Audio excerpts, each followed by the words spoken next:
Roll call. Harding. Here. Melton. Here. Palermo. Here. Festerson. Here. Gray. Here. Mr. President. Here. Please stand for the Pledge of Allegiance and remain standing for opening remarks by Council Member Brinker Harding. Pledge allegiance to the flag of the United States of America and to the republic for which it stands, one nation, under God, indivisible, with liberty and justice for all. Actually, please feel free to take a seat. I'm going to do the same. I've had some prepared comments, and I won't make you stand. That doesn't mean that they're really long. I just don't need to make you stand. First, I'd like to welcome Colleen Brennan to Omaha City Council. In a few minutes, she will be sworn in by the Honorable Judge Thomas Harmon to be the representative for District 5. I understand that there are some that have preferred another person to fill the vacancy for this position. I even voted for someone else. However, Colleen has been duly selected and will be a member of this City Council. And like with every other council member, I will work with her. For we are a group of individuals with different backgrounds, different political philosophies, and different experiences working on behalf of the citizens with a common goal of moving our community forward. This is our first meeting of 2021. Much has been said about putting 2020 in the rearview mirror. Although I might not disagree with this desire, I'd like to look at this a little differently. Therefore, using the car metaphor, I'd like us all to look forward through the windshield we have in 2021. Let us take into view and look at the opportunities we have in front of us and those that we can create. Let us continue to work together and move our community forward. There's a book that I pick up and reread in whole or in parts from time to time, and the title is The Death of Common Sense, and it was written by Philip Howard. I wanted to read just a quick paragraph that I thought we should all consider. And it reads in part, quote, "We cannot create a hands-free system of governance. Law is supposed to be a framework, not an automated program for public choices. This truth cannot be repeated too often. Only people, not rules, can make good things happen. That is as true in government and in law as in every other activity. So let us go about our business and the responsibilities we have pledged to our constituents. Let us work together with common sense in 2021 and move Omaha forward." Thank you. Thank you, Council Member Harding. And as we begin our new year, I would echo those sentiments and ask prayers for a peaceful transition of power next week to the new President of the United States, both here in Omaha, in our state, and our country. Good afternoon, everyone. I welcome you, and the Council welcomes you to this meeting of the Omaha City Council. As a courtesy to those in attendance and to facilitate the conduct of our business, we ask that you please turn off or silence all electronic devices. Madam Clerk. Real quick, an affidavit of publication is on file for the pre-council and city council meeting, and a current copy of the Open Meeting Act is posted on a white binder on the east wall of the legislative chambers. Item 6, the Honorable Judge Thomas Harmon will administer the oath of office to Councilmember Colleen Brennan. Welcome, Judge Harmon. If you'd please come down to the front of the dais with Colleen Brennan, and then please administer the oath, and thank you for coming over today. I know you're very busy. Raise your right hand, please. Would you state your name? Ms. Brennan, do you solemnly swear or affirm that you will support the Constitution of the United States, the Constitution of the State of Nebraska, against all enemies, foreign and domestic, that you will bear true faith and allegiance to the same, that you will take this obligation freely, without mental reservation or for purpose of evasion, and that you will faithfully and impartially perform the duties of the office of council member according to the law to the best of your ability. And do you further swear or affirm that you will not knowingly commit any act of treason against the government of the United States or the state of Nebraska during such time that you are in this position? So help me God. Congratulations.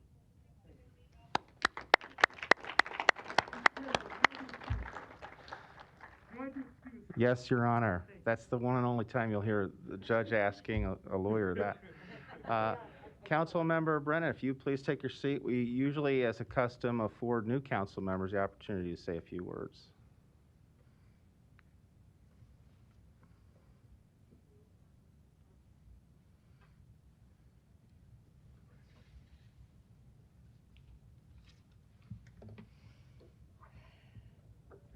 Okay. I just want to thank everybody for their support. This is such an honor, and I look forward to working with everybody and solving any problems that come along. And I'm just very grateful for this opportunity to serve our wonderful city. Thank you so much. Thank you, Councilmember Brennan, and welcome aboard.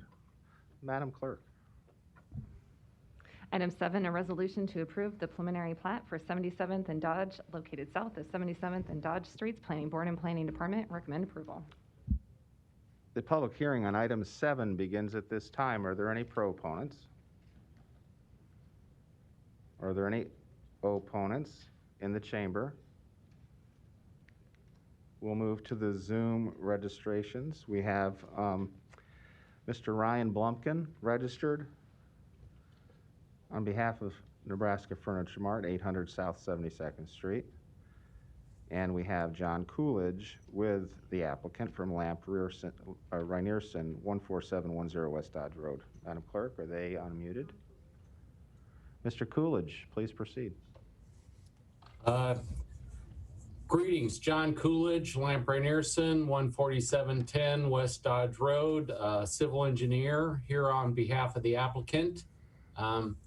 This is the preliminary plat for the 77th and Dodge project, which is located west of Rose Blumpkin Drive and east of the Papillion Creek. And our project is to create several lots for some fast food and potentially a lot for the floor decor, which is a tiling Monday, and that final plat will go to Planning Board in February. And here to answer any questions that you might have. Yes, Mr. Coolidge, you briefly went, an entire Zoom or video conferencing went blank when you were talking about the tile store.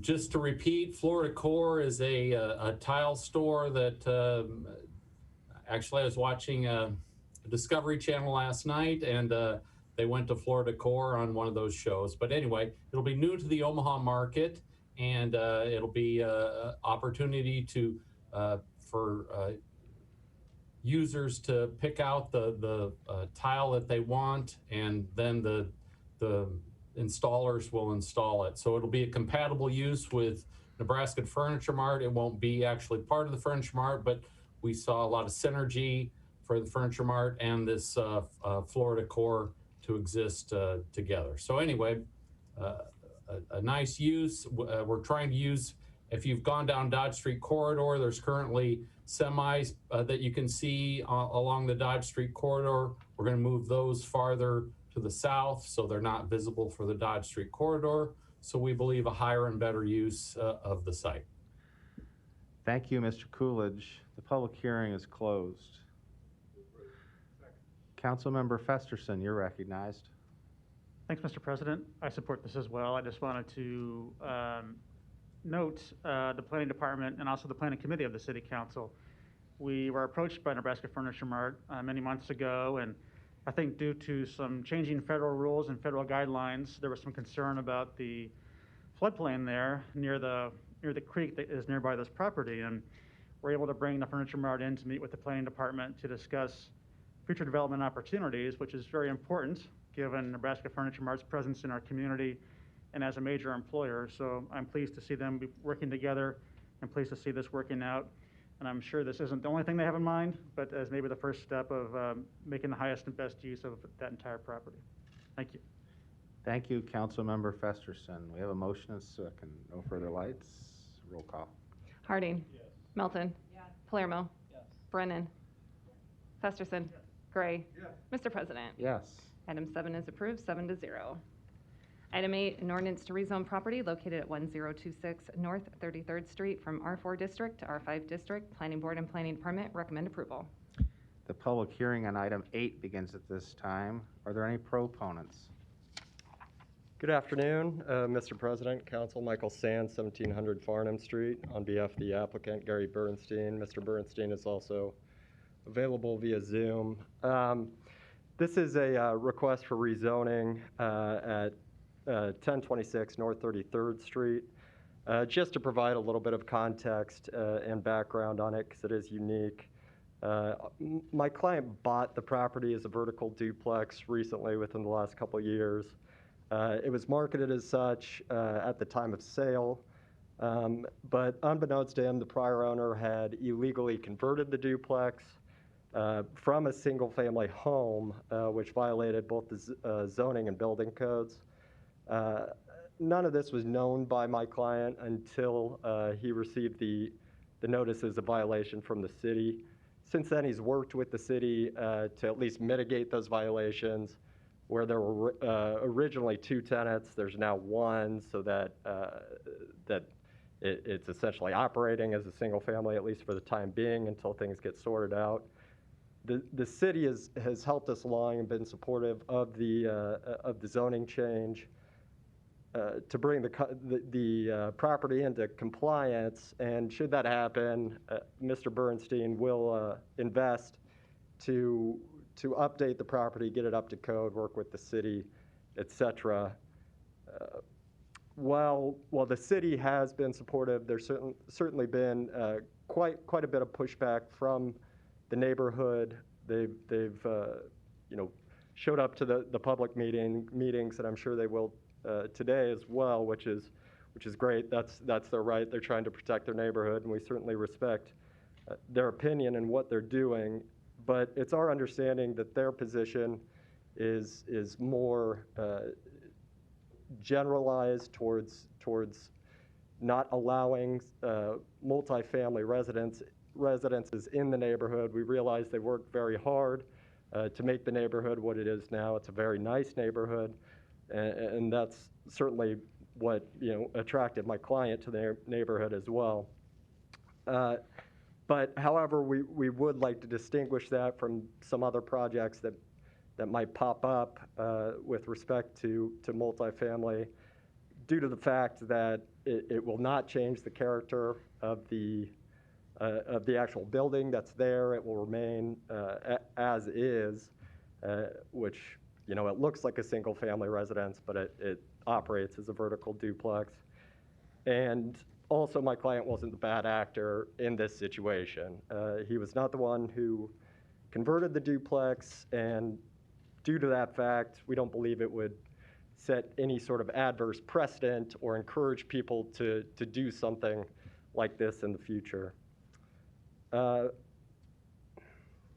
only thing I would add is if my client isn't able to operate it as a duplex, it does, in essence, attach a lien to the property to convert it back to a single-family residence, whether that would be the obligation of my client or if he would market it to somebody else. So it really does kind of encourage waste, so to speak, if that is the case. But he will certainly comply with whatever the city decides. Happy to answer any questions. Like I said, my client's on the Zoom as well. Thank you. Mr. Sands, did your client wish to say anything while he's registered, and we can turn off the Almo? I think the plan was he'd be available for questions, but... Thank you. Are there any other proponents in the chambers? Okay, we'll move to opponents. Are there any opponents in the chambers? And we do have people registered by Zoom as well, so welcome. Good afternoon. I'm Judy Alderman, 1041 North 34th Street, Bemis Park. In 1975, Bemis Park was granted an R4 designation for the majority of the neighborhood. And the boundaries of our neighborhood are 33rd Street to 40th Street and coming to Hamilton. The property in question is on the west side of 33rd Street, which is Bemis Park. Across the street is another neighborhood, Montclair, which is not zoned R4, I believe. This designation was sought to stop a trend that had begun in the 1960s when absentee landlords bought up older homes and converted them into 2 or more apartments. Many of these landlords did not adequately maintain their property or monitor the activities of their renters. In August of 1976, the Omaha World-Herald published an article about this designation. The neighbor, who was the spokesperson for the neighborhood at the time, was quoted as saying, "It's certainly a step toward preventing further deterioration of the neighborhood and hopefully will encourage rehabilitation." And that's exactly what happened. The trend shifted. People started buying these older homes, converting them back to single family and living in them. Today, there are very few homes that are still cut into apartments. There are other neighbors here today who will speak to this a little further. The property in question, 1026 North 33rd Street, was always a single-family home with multiple owners over its history. It was sold in 2017, as Mr. Bernstein's attorney indicated. It had been a single family prior to that. The new owner proceeded to chop it up into 2 apartments, a first floor and a second floor. He did this without pulling a single permit for any of the work done, and this conversion was a violation of the R4 designation. Those 2 apartments have not been consistently rented over the course of the time the investor owned it, and no one seemed to stay long. And I know this because that property is directly across the alley from my backyard, so I could keep track of what was going on over there. Mr. Bernstein purchased this house in February of 2019 as a single-family home, and I do have something to project here, if I could. Yeah, if you put it on the Elmo, then just they'll put turn it it here. on, and yeah, Okay. it takes a second. As And As then, Mr. Judy, Bernstein. if you need to zoom in, that's on top of the device. Oh, Once it's illuminated, you can zoom in and out. I see. I don't know which direction I'm going. Well, it would help if she could see it. Okay.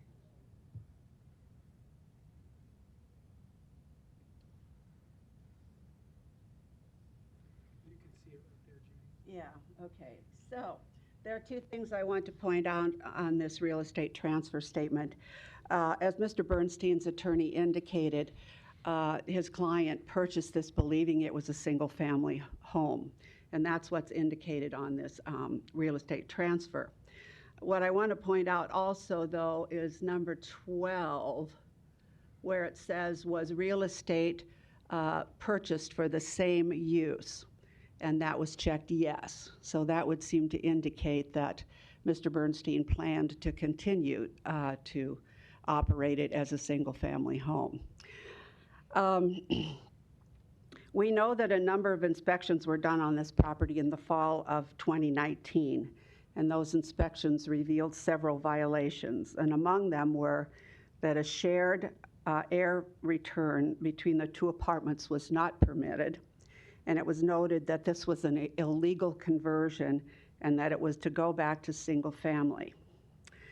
However, both units were rented at that time, I believe. Subsequently, a vacate order was issued and the owner was compelled to move the renter out of the second floor apartment.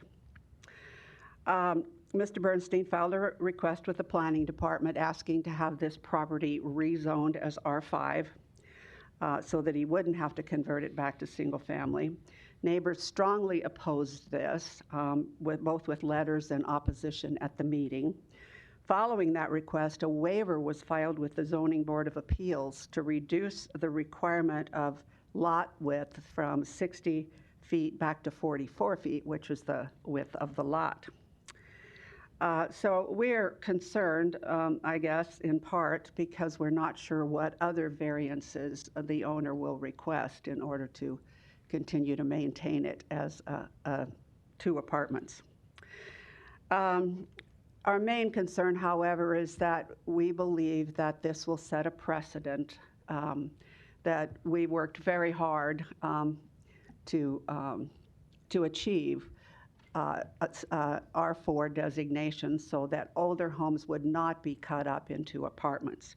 And we're concerned that that would not be good for our neighborhood, and it could start taking us back to where we were prior to the R4 designation being granted. So for all these reasons, I ask that the City Council please reject this request. Thank you. Judy Alderman, and thank you for your years of volunteering to help improve your neighborhood through the association and Midtown Neighborhood Alliance. All right, thank you. Are there any other opponents?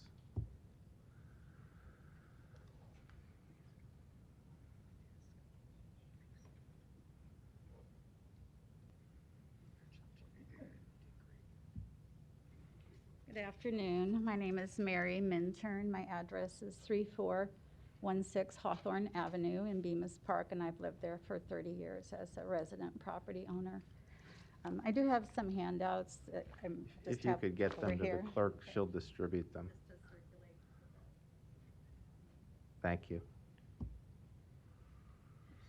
So I will overlap a bit with what Judy said, but in a bit more, give you a bit more detail. So from an Omaha World Herald article dated August 5th, 1976, when Bemis Park neighborhood resident property owners petitioned the City Council for a change to R4 zoning, their goal was to protect family homes, prevent further deterioration of the neighborhood, and to encourage rehabilitation. They were called to action as they watched many of the large homes with many rooms be bought by landlords and turned into boarding houses or converted into apartments or up-down duplexes. Homes and properties were deteriorating into a state of disrepair. Crime increased, and the neighborhood had a reputation for being unsafe. Resident property owners realized that in order to save the neighborhood from blight, a zoning change was needed. They knew that owner-occupied single-family homes stabilize the neighborhood and are necessary to accomplish change.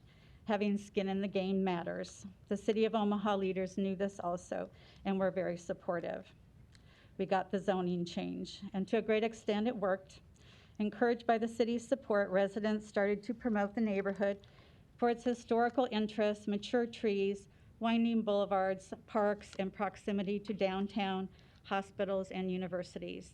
Over the years, many single-family homes have been preserved. Others have been restored to their original single-family status. The work expanded to making improvements to the public spaces. In 1982, in recognition of these efforts and the benefits to the city, then Mayor Mike Boyle proclaimed a week in August as Bemis Park Pride Week.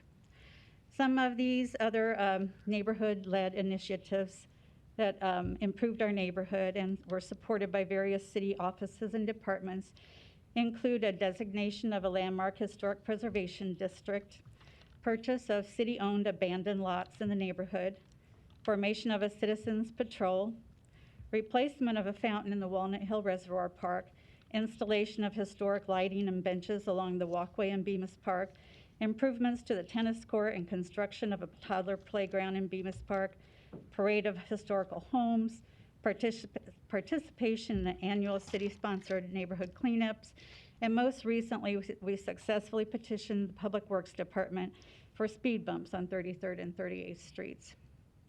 The neighborhood has improved. With the support of the city, it is beautiful, it is safe, families with children are moving in. Houses that go on the market are sold in a matter of days. Property values have increased exponentially. We benefit, the city benefits. We are not surprised that Mr. Bernstein of Colorado would want to buy a house in the neighborhood. It's a good place to live for both homeowners and tenants. We are not against rental properties. There are many in our neighborhood. There are even some duplexes that were built as such before the zoning change. We are against the loss of single-family homes to illegal conversions. We are sorry for Mr. Bernstein's predicament, but feel that he should take it up with the unscrupulous person who sold the house to him. We also wonder why he was not alerted to check for proper zoning on such an obviously single-family home being marketed as a duplex, and maybe check on some permits. Our neighborhood should not have to take a step back to a dark time because of his lack of due diligence. There may be other similar scenarios out there waiting to surface. We don't want to set this zoning change as a precedent. We have done the work. We should be given the consideration in this matter. We ask the City Council to continue to give Bemis Park neighborhood the support it has given over the years by rejecting the zoning change request. Thank you. Thank you. Are there any other opponents in the chambers? Mark, come on down.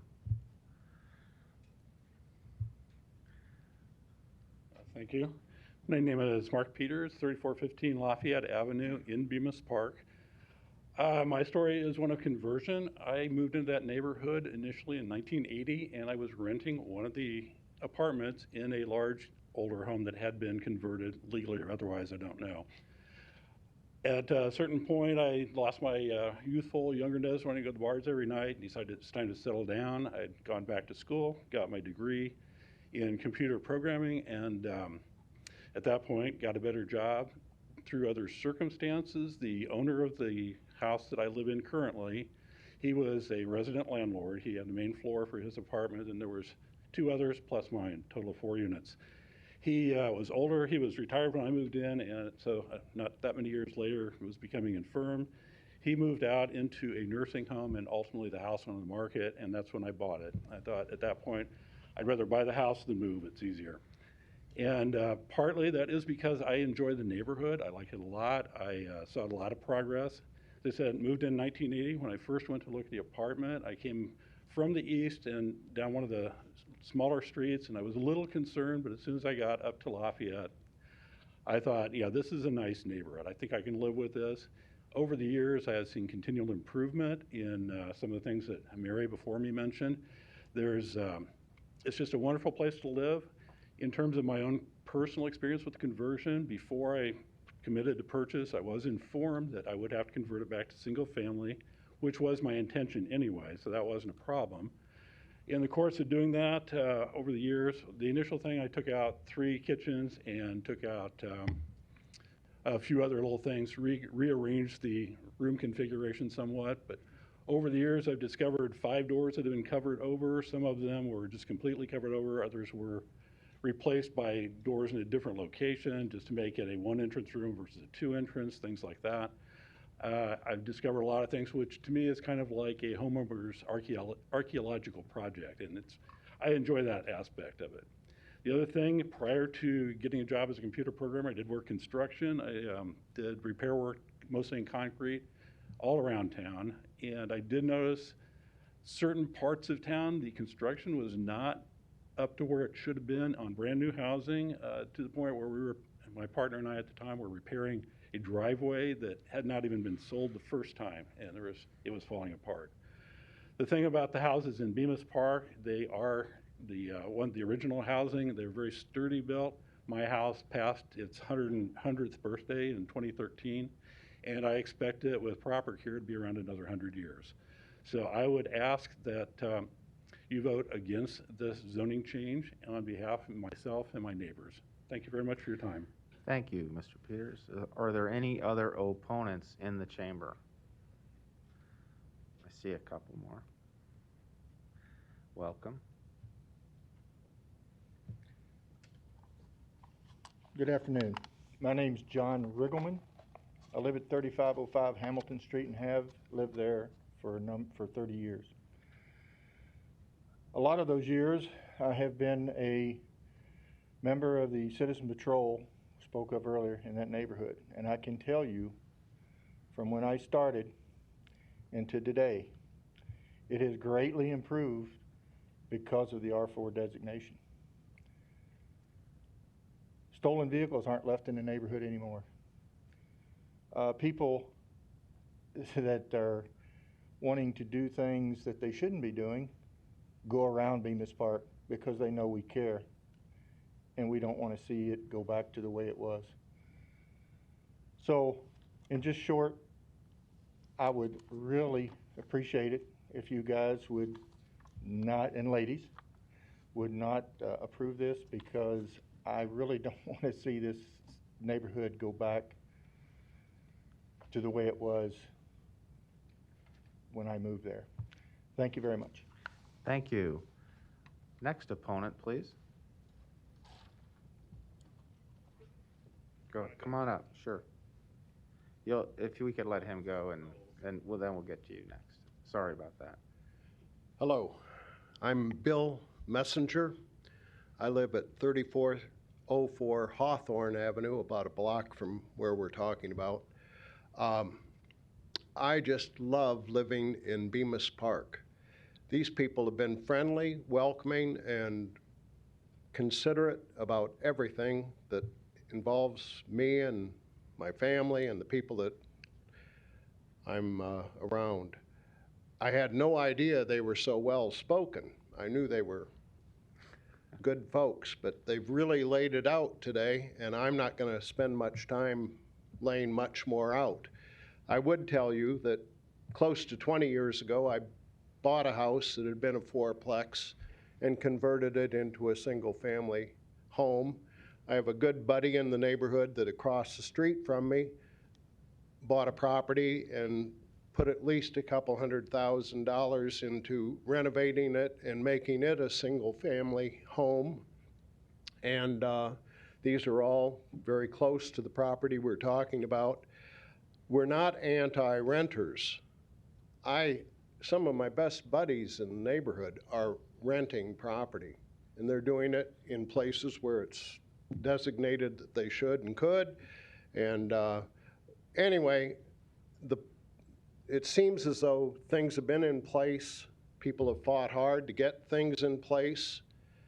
I think the things that are in place through regulations and the neighborhood association are valid and viable and important in maintaining our neighborhood. So I hope you keep all that under consideration.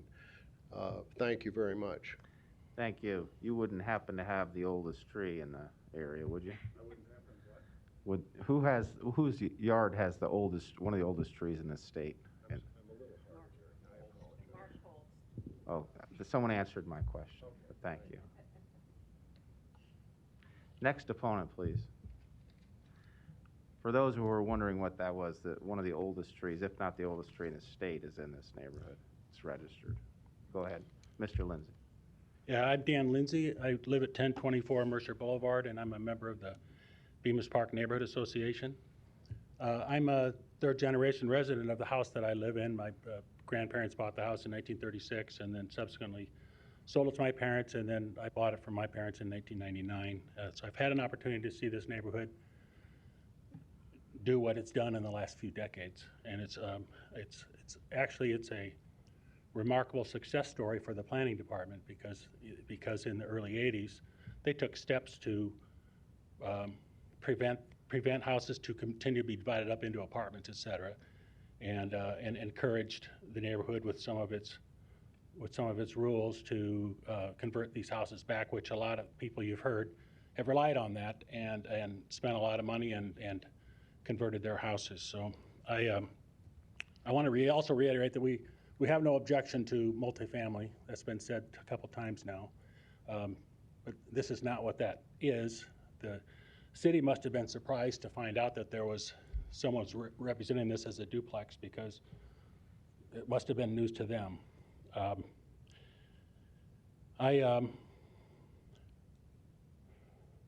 So anyway, that's one thing I want to point out is, and it's been pointed out, is that the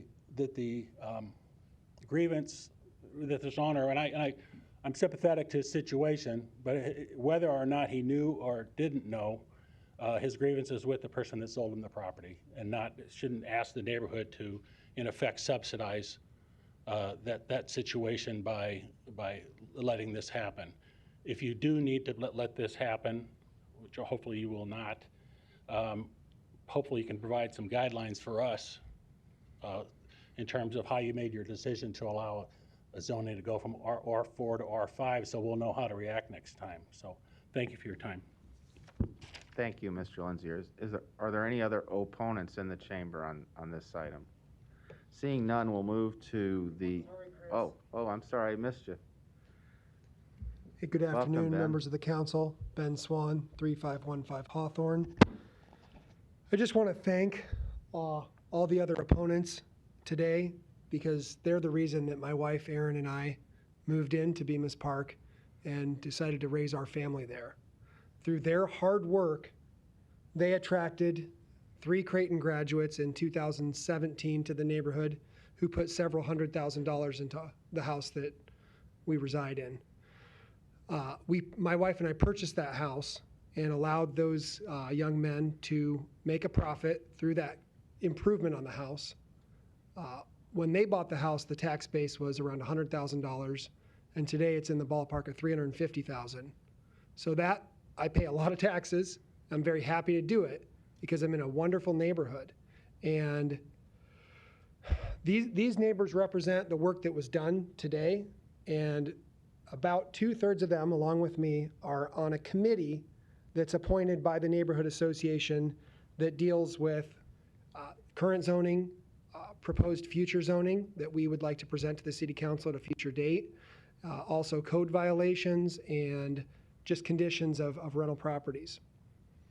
In many ways, there's a couple members that are of my age group that are not here today also, that I feel like we represent the present and the future of the neighborhood, and it's our job to protect the work that these incredible neighbors have done for us. So, first of all, just let me hit on that tax base. You know, we are increasing the tax base and promoting the sustainability of that neighborhood through rehabilitation. And I am one of maybe 20 households whose assessment has doubled or tripled in the last 5 years because of what they have done, because of what my wonderful neighbors have done. In this committee, as we look to the future, we've had some tough discussions about single-family homes and about multifamily and about some of the future zoning with potential mass transit, neighborhood business district designations, transit-oriented development overlays. And we do realize that multifamily and an increase in density is a part of the City of Omaha master plan, and we are absolutely for that. We just, a lot of those types of developments come with adjacent capital improvements to public right-of-way and streetscape improvements and such. Sadly, those types of things do not come with conversions of a single-family home to a non-conforming duplex or otherwise non-conforming duplex. Those do not contribute to the tax base, they do not contribute to the character of the neighborhood, and they do not contribute to the state of the public infrastructure that the City of Omaha taxpayers must be responsible for.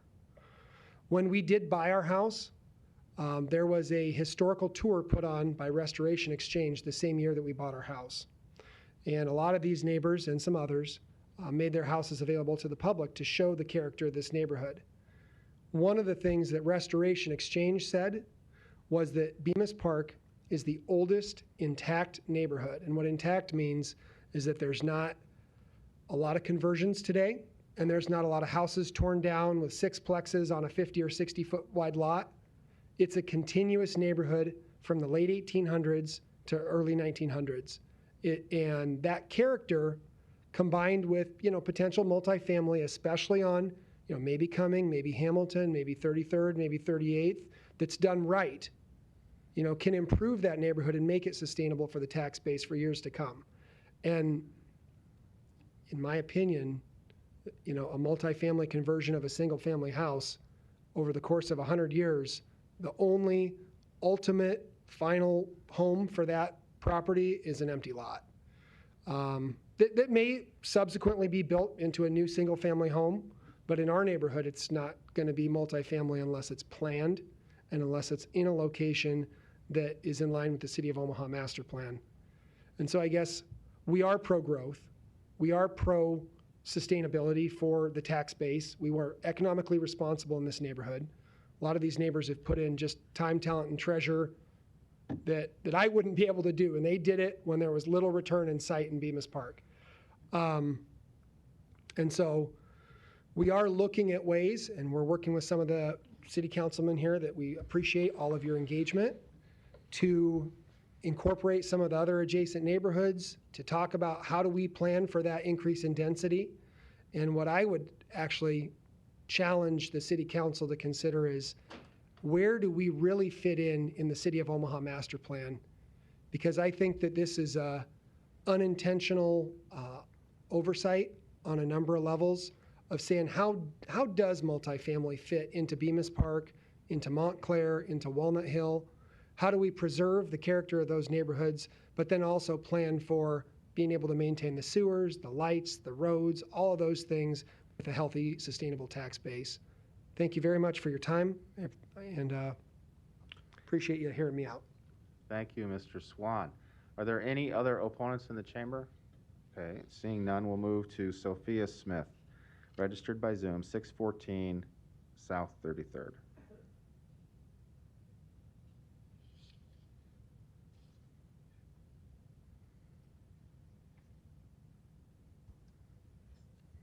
I have missed this. My computer was glitching. I missed what just happened. Sorry. It's your turn, Ms. Smith. Your name and address, and then your testimony, please. We are still speaking of North 33rd Street, correct? That is correct.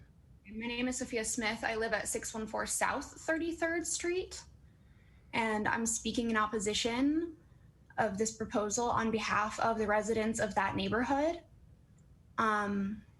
You've heard a lot of really great testimony from the people who live there on why they would like you to deny this, and I would just like to echo their concerns, especially when it comes to the fact that residents in these neighborhoods do not want this denser housing that the city of Omaha is trying so hard to push on us. And we don't want it in a way that ruins the structural integrity of our neighborhoods, as this would if it were allowed. So I just implore you to listen to these people and their wants and decide accordingly. That's all I have to say. Thank you. No further opponents. The public hearing is closed. Councilmember Gray, you're recognized. Thank you, Mr. President. Thank you, Mr. President. Right now, I guess I have to say that, well, first of all, this neighborhood association has the benefit of having 2 council members in its district that represent them, me on one side and the council president on the other. I guess my concern here is, for me especially, is, you have a situation where an individual prior to all of the people involved here did something that was inappropriate. The city didn't know about it. The city found out about it. And so the remedy here, at least as we look at it right now, the remedy here is to change this particular property to an R5 zoning. I'm not prepared to do that today. And I don't know that I'm prepared to do that at all. But I understand the concern of the individual who recently purchased the property.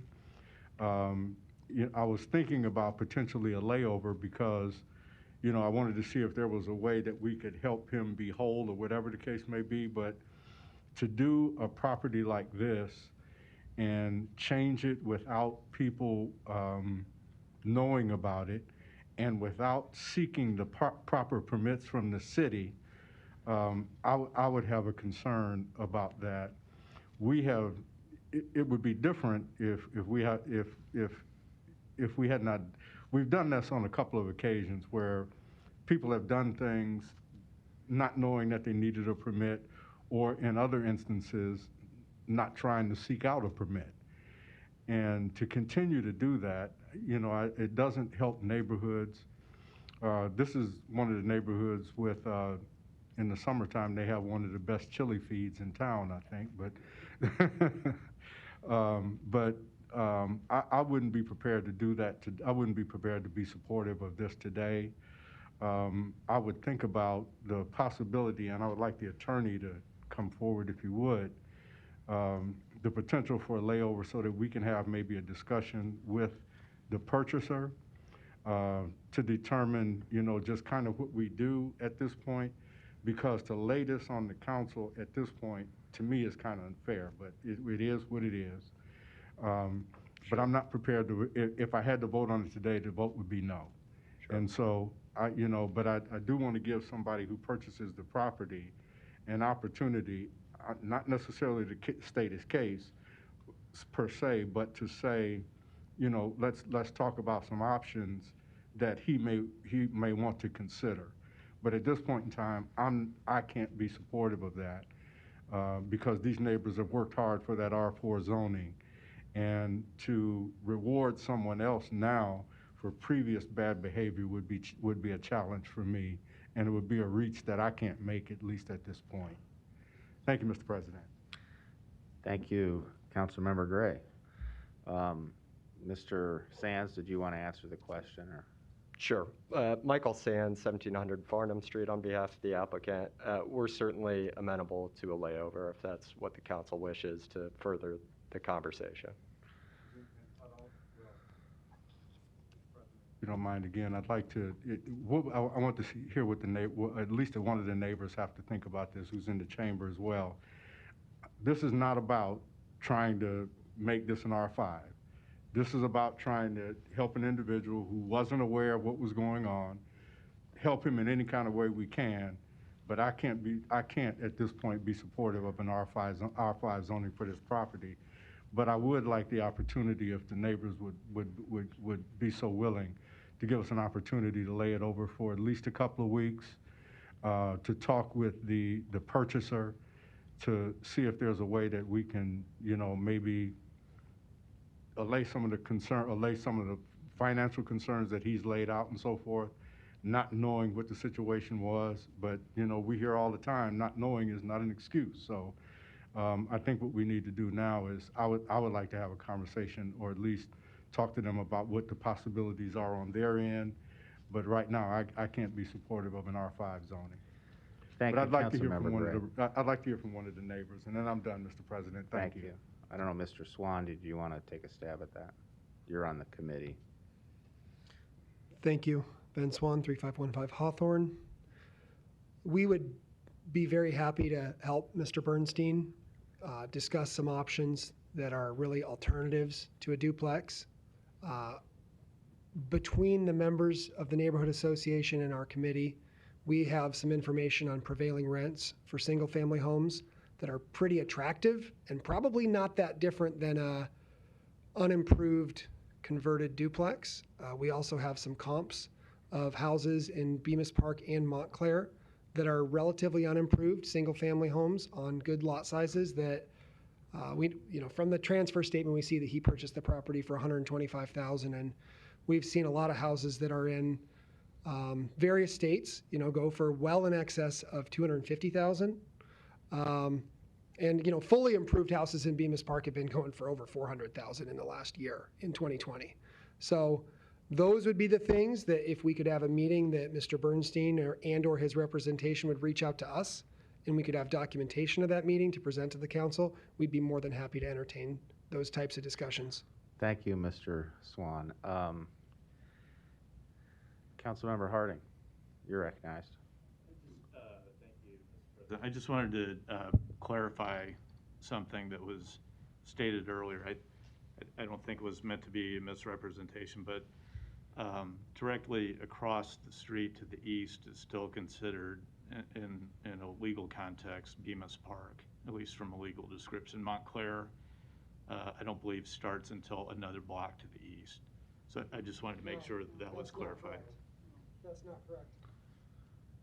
Well, first of all, under the rules of the chamber, a crowd is not supposed to be just speaking from their chairs. They have to wait until a council member calls upon you to speak once the public hearing is closed. So we request that you respect that process. Councilmember Harding, did you have anything else you wish to say? No, that's it. I mean, I'll be happy to meet with Thank people you. afterwards if they can show me that that was incorrect, but that's kind of what my investigation showed. Thank you. Yes, just for my comments on this matter, I would join in the sentiments of Councilmember Gray in sharing representation of the Bemis Park neighborhood. I'm on the south side. He has the north side. And it is an amazing neighborhood in terms of what makes for this neighborhood so strong, I think, is the prolonged or sustained commitment of the people, so many of whom who live there, to preserving the single-family residential structures that have been there while respecting the multifamily that existed beforehand. And in this particular case, coming here today, I did not see the real estate transfer statement that Judy Alderman shared. I should have known she would be coming with her information. Judy does a lot of research, and seeing that this was purchased under the real estate transfer statement with the single-family residence box checked, with box 12 for the future use being checked as single-family, to me, solidified in my mind that this is not the route that this property should go in terms of what my action is in terms of voting on this. So I too would like the opportunity for the neighborhood and Mr. Bernstein or his representatives to have time to meet to discuss alternatives in terms of an outcome that's different than the conversion to R5 for this particular property. And so, assuming that Council Member Gray, was that a motion to lay over for 2 weeks? Motion to lay over, and I was going to check with the clerk. I know we don't meet next week. Is there a meeting the following week? The next meeting will be on January 26th. January 26th. I'll make a motion to lay over. I would second that. Council Member Harding, is your light back on? It is back on. There you go. You're recognized. So I'll meet the neighbors in the middle. Actually, it's interesting that half of the block on the east across the street is in Montclair, but half of the block is also legally described as Bemis Park. So we're both right. And if you noticed, Councilmember Gray and I said we share the district because we're still trying to figure out the boundaries too. The street grid of Omaha is not necessarily in Bemis Park. So we have a motion, a second, to lay over till January 26th. Roll call, please. Harding. Yes. Melton. Yes. Palermo. Yes. Brennan. Festerson. Yes. Gray. Yes. Mr. President. Yes. Motion passed 7-0. Mr. Sands, if you'd see Mr. Swan, I'm sure he can connect you with the neighborhood contact information for your, probably have to be a video conference meeting of some sort due to COVID. Item 9, an ordinance to rezone property located at 4240 South 50th Street from CC District to GC District. Planning Board and Planning Department recommend approval. The public hearing on item 9 begins at this time. Are there any proponents?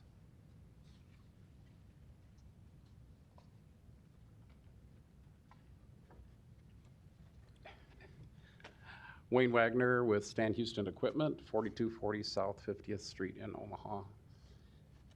On behalf of the owner, I'd be happy to entertain any questions. Thank you. Are there any other proponents? Are there any opponents?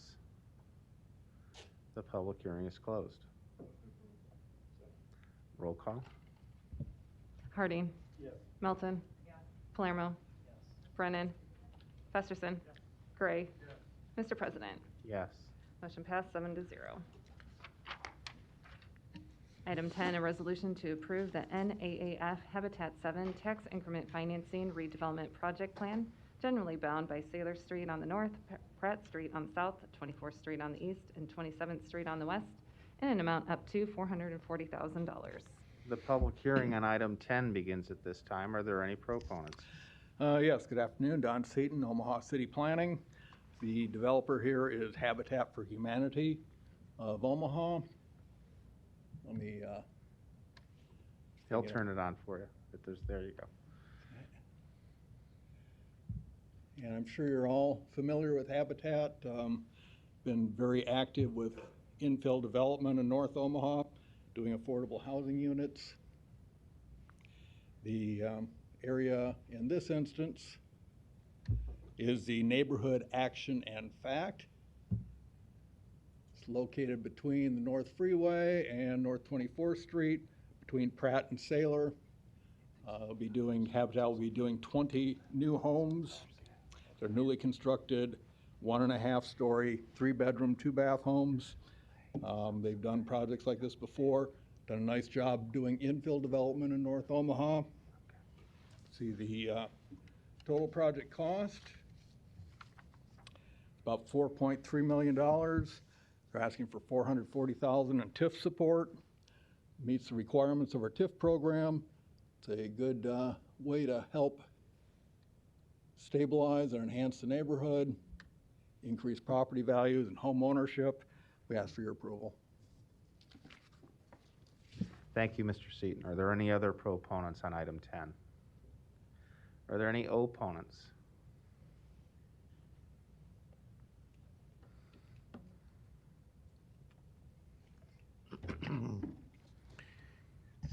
Larry Storr, 5015 Lafayette Avenue, Omaha, 68132. I am opposed to any tax increment financing for this reason.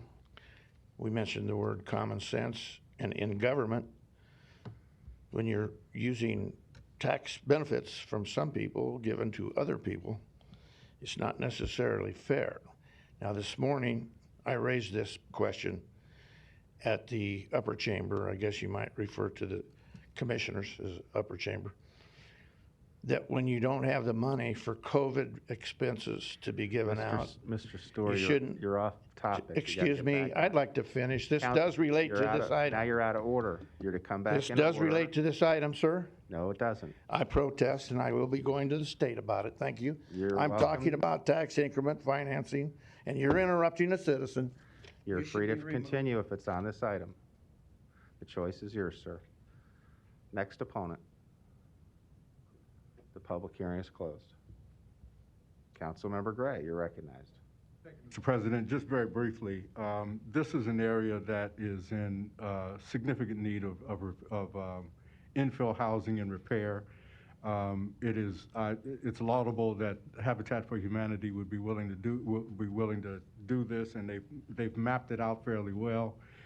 In addition to that, TIF is one of the major tools that we use and one of the few tools that we have to help developers develop properties that otherwise would not be developed. This is an area that is in bad need in a number of instances in terms of repair and to eliminate some of the blight that currently exists in that area. This is a really good opportunity. TIF is very appropriate. We talked about this a number of years ago when we made it okay for projects like this to ask for TIF so that we can do some major efforts at affordable housing, which is something that we critically need in this city. So I encourage my council members to be supportive of this project. It will really help change the characteristics of this neighborhood. Thank you, Mr. President. Thank you. We have a motion? No further lights. Roll call. Harding. Yes. Melton. Yes. Palermo. Yes. Brennan. Yes. Festerson. Yes. Gray. Yes. Mr. President. Yes. Motion passed 7-0. Item 11, a resolution to approve the Dewey Park Apartments Tax Increment Financing Redevelopment Project Plan located at 3312 and 3306 Jones Street and 618 South 33rd Street in an amount up to $1,400,000. The public hearing on item 11 begins at this time. Are there any proponents? Good afternoon, Bridget Hadley with the City Planning Department. Before you is an infill redevelopment project within the Leavenworth Neighborhood Association proposed by the Green Slate Development Company. It is also, and as I have on the screen, it is highlighted, shaded in this light blue area. 33rd Street is here, Jones Street is here, Turner Boulevard is here, So it abuts, rather, the Omaha Parks Boulevard system, and then Dewey Park is over here. So just to kind of give you bearings. It is also a project that supports the goals within the Destination Midtown plan and the master plan through infill development, infill housing development, as well as supporting density. It is a site comprised of two-story residential buildings, and it's a little bit hard to see, but here's one and here's the other. There was a third building right here, but it was demolished in the 70s. The buildings had about 3 units in them each. It is mostly vacant. The buildings were not determined to be eligible for historic designation. The project is located, as I mentioned, on the southeast side. So the Park Boulevard system is there, so it's located on the southeast side, and it is a contributing resource to the National Register of Historic Places. And the applicant has been told, and they are going to be working with the city to make sure that they respect that. The redevelopment project plan proposes converting the site into a much denser site via the demolition of the structures and the new construction of a one-story, I will get to that, one building that's a 4-story residential building containing 55 market rate units, a mix of studios, 1 and 2 bedrooms. The rents are projected to range from $895 to $1,195 per month. There will also be a 1-story building for amenities on the site. Here is just some elevation. So this is the north elevation, west elevation, and then this here is the south and east. So just preliminary elevations for the building. So the site plan, just to see how it lays on the site a little better. So here's the 4-story building, and then there will be the 1-story building here for amenities. There's a courtyard area that's planned for the residents of the apartments. There's also going to be parking that is a part of this project, on-street parking. So here's 33rd Street. On the west side, the project is proposing to add these on-street parking spots. And then on Jones Street on the north side, and then there are a few on the south side. So those are some of the public improvements that this project will incorporate, as well as new sidewalks, landscaping, curb improvements, and then improvements. The project did indicate that they would have some improvements to the park to the north. This particular project will be the first project to adopt Tod Zoning Overlay District, which stands for Transit-Oriented Development Overlay District. And this allows for a project to reduce the number of parking provided by the project due to transit options in the area. So one thing we do know is that the requirement of parking for a project significantly escalates the cost of a project, which can make it less affordable for individuals to live there. So by not having to provide on-site parking, it can help this project provide more affordable units. The TIF request is $1.4 million for a project investment of approximately $8.6 million. And with that, I would ask for your approval and turn the podium over to the attorney representing the applicant for any additional details. Thank you, Ms. Hadley. Mr. Beller? Thank you, Mr. President. Brent Beller, 1140, on behalf of the applicant, 33 Jones, LLC. With me today is Clay Heiderman with Green Slate and Eric Westman, with Alley Pointer, the architect for the project. Bridget, as always, does a fantastic job describing these projects, but you know, it's important for us, especially after hearing the Bemis neighborhood and these urban neighborhoods, as we do infill. I think these discussions are really healthy, and that's why I want to take a little bit more time than I would traditionally to kind of walk through a little bit of what the conversations we've had, the issues we've had, and how we're kind of dealing with them. We had a neighborhood meeting on November 19th, but prior to that, the Green Slate team had met with the Leavenworth Neighborhood Association board members back in October, and then we had a Zoom meeting with the Neighborhood Association. We are appreciative of them allowing us to use their meeting time to present our project. that was opened up to the general public.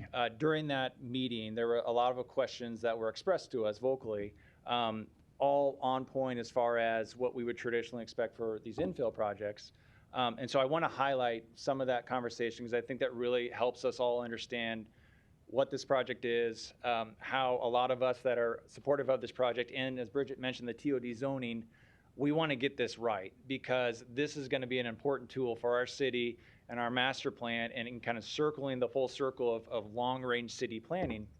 So I'll start just with this site in particular. As Bridget mentioned, the buildings on this site were built in the 1930s. There's 2 existing, there's 6 units. They're renting for $1,200 a month currently. Our plan, once we acquire the building, we're going to tear these buildings down. And that is sensitive, right? They're old buildings, and a lot of folks, myself included, and Green Slate, are always sensitive to tearing down old buildings. There was a historic study done on this piece of property. It is not located in a certified historic district. It's not that neither of the buildings are actually certified historic, and that's via the city's plan that they get in conjunction with the Nebraska State Historic Society. So we look at that. The other thing is and people get sensitive when we say this, but sometimes old buildings just aren't worth saving. Sometimes they've lived their useful life, and sometimes things just run their course. I know that. I live in an old house. It's 100 years old. We're routinely fixing it. Sometimes things just live their useful life. So one of the big things that we talked about with the neighborhood association was just why we're not saving this. The other thing that goes into this is saving historic buildings. It's expensive. It's really expensive. And no one knows that probably more than a Green Slate, where they've done 26 developments here in the last 10 years, 19 of which are historic reuse and 7 are new construction. So if there's a developer in our city that knows historic and preservation of that, it's them. So they've gone through that analysis. They understand that, and it wasn't worth saving. The other objective is just this particular site and what we're doing. And so as Bridget alluded to, we got a lot of questions as to our layout and how it fits with the boulevard system and the enhancement. And so everything Bridget said is accurate. We have our amenity buildings. We have these outdoor facades that allow our residents to enter onto the park. And so you're seeing a concept that is a little bit newer as far as multifamily, where we're having people and moving of people in and about our project. The other aspect, and sorry, I'm going to grab a couple exhibits here, were just generally what does this look like? A lot of folks had questions, why we chose aesthetically the architectural renderings. And so Allie Pointer, I think, did a fantastic job when they thought about how they're going to design this project. And so what they wanted to do is there's nothing too modern about this. This is a building going to be built in 2022. But what they tried to do is they tried to bring in that historic Tudor style that is very prevalent down in this area of Omaha. If you go look at the Blackstone district, a lot of those old apartment buildings that were built in the 1920s, 30s, and 40s, they all use that Tudor style. So this is actually a rendering as you look east from Turner Boulevard. Obviously, there's someone on the trail, and this is the building. We think it looks very nice. We're understanding of not everyone likes what we like, and not everyone likes our paint colors and our design, and we get that. Everyone has their own opinion.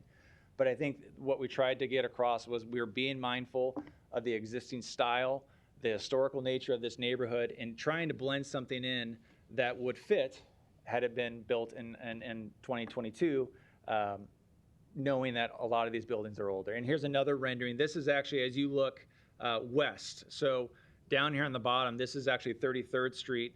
And as you go west, this would be Jones Street. And so our residents will enter into both here, and this is our amenity areas. Again, as you look at the facade of the building, and obviously everything that we do is approved by the Urban Design Review Committee here at the city. And so we tried to get that sort of, I'm going to butcher this, Eric, but that old kind of wood paneling that you would see in Europe, that sort of thing, that Tudor, and really enhance those sorts of features to kind of help it blend in. So that was another big talking point when we met with the neighbors. Finally, and the thing that I myself get really jazzed about is just TOD. And TOD is obviously not before you all today, but it's part of this whole package. And I want to make sure that we're all clear on what TOD is. As Bridget stated before, this is the first project here in the city of Omaha that's transit-oriented development. What does that mean? What it means is the goal of that program which was obviously vetted by folks like myself on the stakeholders committee, residents, planners, developers, approved by our planning department, our planning board, and you all back in October. The goal of that is change our model of developments. And when I say change, I'm saying rethink how we move people and get people activated, pedestrians, homeowners, that sort of thing. And honestly, stop our reliance on the car. And so a project like this, situated in this area of Omaha, is, in my opinion, the perfect project to start off TOD zoning.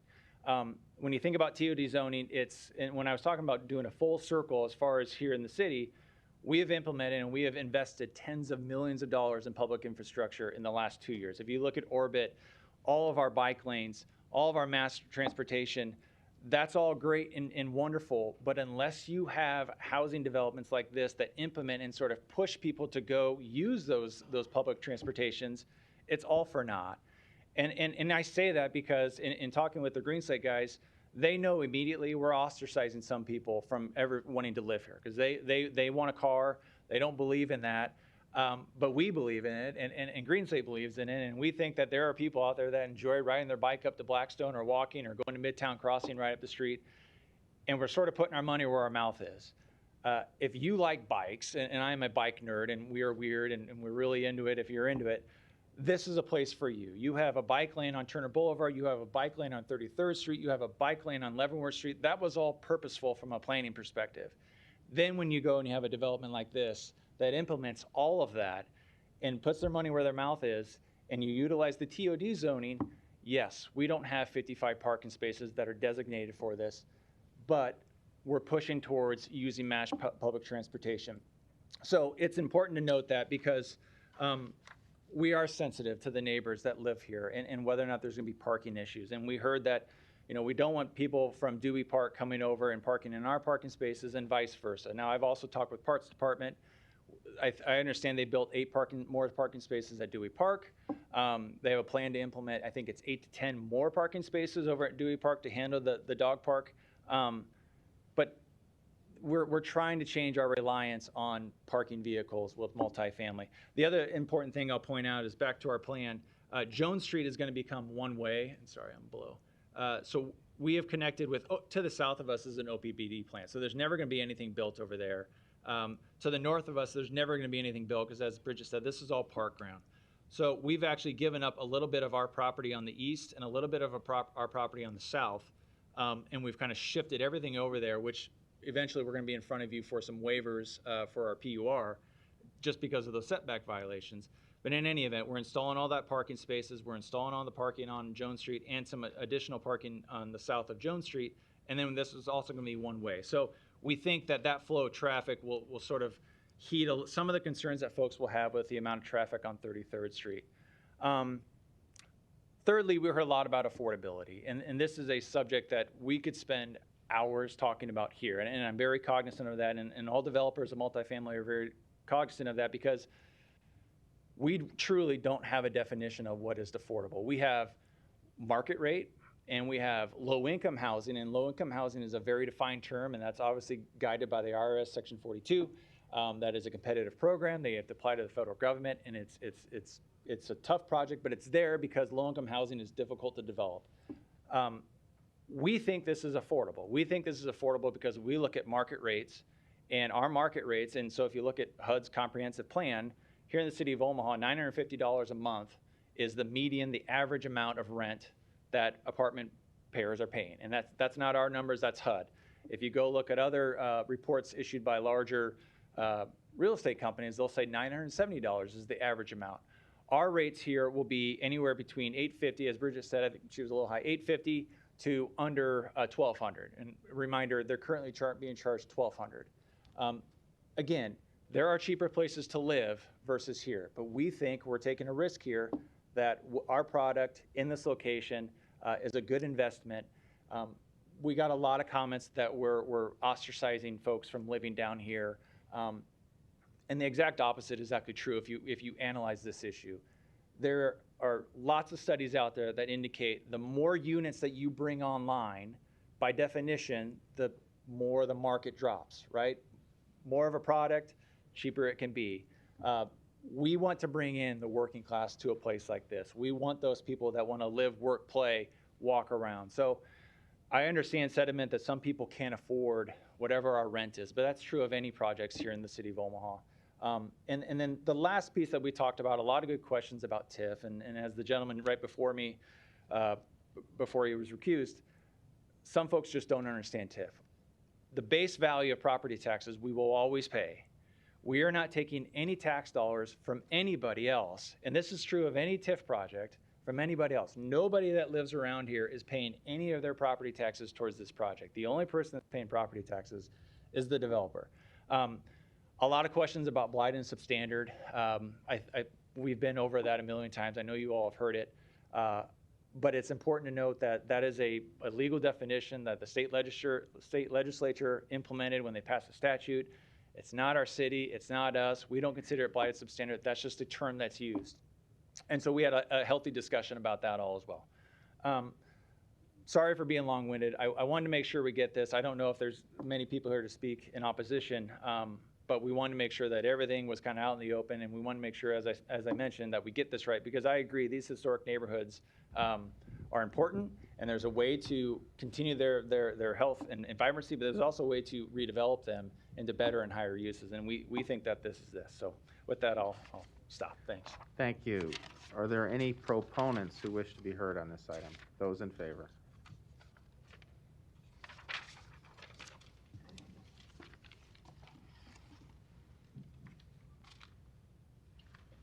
Hello, Spencer Lombardo, 1303 South 72nd Street.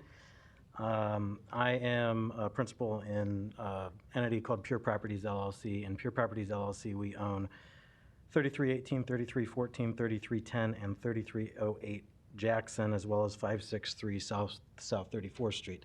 This would represent all the parcels adjacent to the north of this project. So we also own 4 other single-family homes and a triplex property in the neighborhood. So we're pretty well vested into the neighborhood, and we also manage about 250 units of homes, duplexes, triplexes, and multifamily in the Midtown, just in the Midtown area, within about a mile of here. So I understand the market very well, understand the neighborhood very well. As a property owner in the neighborhood that would be most directly affected by this project, we're in full support of the project. I just want to reiterate, as a neighbor and as some the things that people often look at when looking at the TIF and the rezoning, is the parking. Our properties are mostly self-parked in the neighborhood. The neighborhood has a lot of alleys with driveways off of them.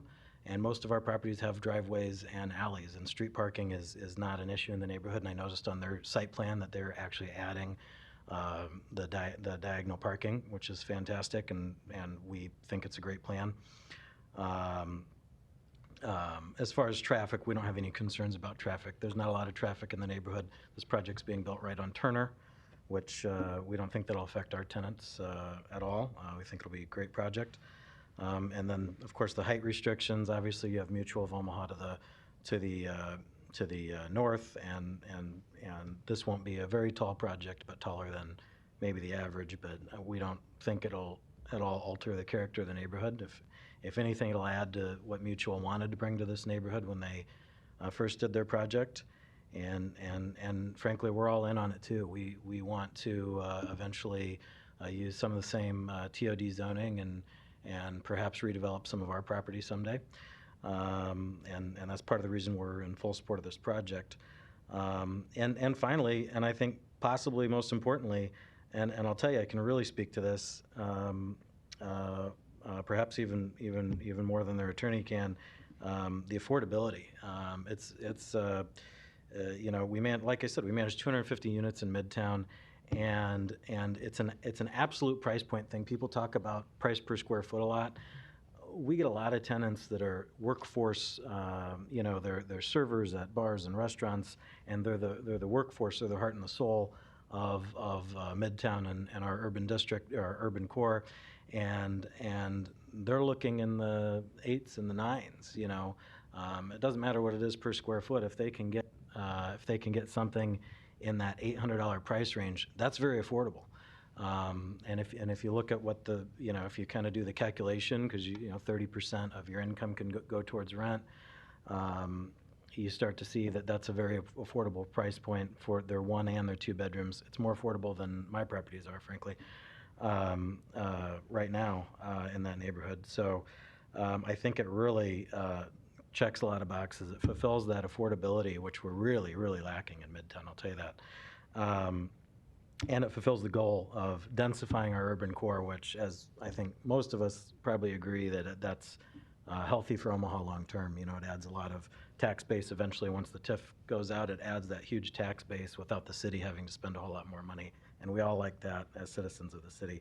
So we're in full support of the project for those reasons, and I appreciate your time. Thank you. Are there any other proponents?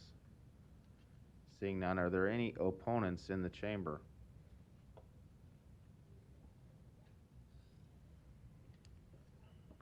Welcome, Dub. Hi. Now, it's going to get interesting. You get to see me. My name is William Dub Kramer. I live at 3263 Jackson Street, Unit A. My property is the Jackson Street Condo Association, directly to the east of this proposed change. My main complaint, it's a beautiful project, and I don't have a problem with it. I appreciate very much the understanding as far as the parking, because that is our major complaint that we have. 10 years ago, we rebuilt our garage so that the 4 people would have off-street parking for that. It's a condominium unit, 2 units, and a total of 8 owners. We have 10 people currently living at the project. It is very difficult to find parking. I've lived there since 2003. I'm blessed now because I'm in the garage. I pay $100 a month for the privilege to park in that garage. 2 of the people struggle very much to find parking at the end of the night. 33rd Street is heavy traffic. It is hard to find parking in that area. I was doing the math, and I was trying to figure out how, and again, thank you, how 55 units with the relation, only 40, I believe, 38 spots. So that left a difference of 17 spots. At the current time, just regular parking is difficult to find. And then you compound that with Alderman's. When the bar is open late at night, people will park all the way down the street. You compound it with the summertime when Dewey Park is there, and I understand that he did say they were going to add extra parking at Dewey. I have people that park in front of our building all the time to go over to the park. I don't chagrin them for that. I'm glad the park is there. It's why I bought there. I'm a tennis player, and I found the place. It's fantastic that way. But with snow removal, it's definitely been an issue to find parking right now. There is no parking in front of our building, as there is a couple of huge lots of snow there. Additionally, along the side, as I was saying, 33rd Street, traffic is heavy. The parking has not been an issue as much in the last month because there are 3 vacant properties right now no one is living into on the on the east side of 33rd Street ever since Mr. Ellis passed away about 5 years ago. No, that property's come and gone with people renting in and gone, usually 3 or 4 people. So that is our major concern. I do have the support of the other 7 unit owners. Of course, some are teachers, some are older. They were concerned to be here. Sorry we couldn't be here en masse. And again, it's a beautiful project, and I like the whole idea of the walking, the TOD. That's wonderful. But to further state on that, my issue with bus services are the hours. I'm a person who works till 10 o'clock, so I have to drive home because when I get done, the bus service is already ended by that time. It's cut off and it's no longer running on that route on certain days. There are certain days it runs later on weekends and weekdays. So that, I appreciate the idea of walking. I love to walk to the park. I also walk up to Midtown all the time into that area. But we are a car-based city. We are a spread out city. We did not spread up. Cars are necessary to get around here. I would argue 90% of us need cars to get around here. So the one thing I do love about the project, I noticed that the bike area that they were putting in there, because that is along a bike path, and I appreciate that. I encourage it. It's good. It's health, wellness. My doctor would like me to walk more. And, I'm only 20 minutes from work, so I can walk home when I've missed the bus. I do own a car, so I appreciate that too. I don't think I have anything else, but they just kind of threw me off track because I was going here. I just want to make sure the snow. It is and the intersection, I guess, is the only other thing. I would say it is a very busy intersection. People do fly around Turner Boulevard and come up 33rd Street very quickly. So those slanted parking spots there, I don't know if it's going to change the size of the street. I can't really tell. I'm not an architect to tell on those designs. But I don't think that there is ample enough parking in this project. We seem to be already in our neighborhood short about 10, 15 spaces. We would now compound this and make it short those additional spaces. I appreciate your time. I don't have anything else unless you have any questions for me. Thank you so much. Thanks, Dub. Are there any other opponents in the chamber who wish to speak on this item? If not, we have one registered by Zoom, Sophia Smith, 614 South 33rd. Welcome back, Ms. Smith. Hello again. As I stated before, for just up the road, I am completely opposed to this development for many reasons. Though I will just start off by pointing out that these developers like to constantly misrepresent the price range that these buildings are currently at in order to make it seem like their units will be affordable. I have never paid $1,200 to live in my 2-bedroom home that I have within one of the triplexes here, and I currently only pay $900. So this idea that they keep forcing onto you to believe that their units will be affordable, to put that into perspective, they're asking basically $900 for studios. Again, I'm paying $900 for a 2-bedroom home in a triplex, and so that is just a misrepresentation of their numbers. But moving on from there, we've submitted to, I know, Jerem and the planning board and the city council multiple times, petitions that we have circulated throughout the neighborhood that put in much greater detail than I'll even be able to address completely today. All of the reasons why people in this neighborhood fully oppose this project. One of them is parking. And most of the others is that the people here have a great distrust of Green Slate specifically, and for good reason. Green Slate likes to push this idea that they're one of the reasons why Midtown is a booming place to live, but that's just not true. It's us, the actual lower income working class people who have lived here and built these communities that make it a place that people want to live. And Green Slate time and time again has proven that they do not have our best interests in mind by continuously bulldozing and eliminating housing that is affordable to us. So it's not just affordable housing in general, that's like a concept, but it's just housing that's affordable to us. $900 studios, that's not affordable. And Green Slate, that's what they're doing, is they're forcing us out of our homes and then pricing us out of our community that we built. So we have a great distrust towards them specifically, and that is one of the reasons why we oppose this project. I currently live here. I'm being forced out of my home in winter during a pandemic. I'm supposed to be out before the end of the week, and that's Green Slate's doing. They may not technically own this building right now, but they are pushing to demolish even while I'm still living here. That's the kind of people that they are. They have no regard for people like me who can't ever afford now to come back and live in this neighborhood. That's a huge loss, but that's not just me. It keeps happening over and over again because of them. Some of the other issues that we have, and going back to the issue that the neighborhood Bemis Park was facing on North 33rd Street, it's not that we're against multifamily housing at all. I mean, I live in multifamily units right now, but these units, these 2 triplexes with parking, that works for this neighborhood. It's not that we're against multifamily dwellings. We are against this idea that we need such dense housing when really that just causes more problems for everyone. We just don't need that. And we're tired of them pushing that as like it's the best thing for the city, it's the best thing for this community. I am begging you to read the comments that we've submitted through our petitions, because we are telling you as actual community members and people of this neighborhood that that is not best for us, and we do not want that. And we're asking you to deny this project. We don't want the project at all. We specifically also do not want Green Slate heading it. I have a lot of other things that I would like to say, but I'm clearly personally affected by this, so I have a lot of feelings.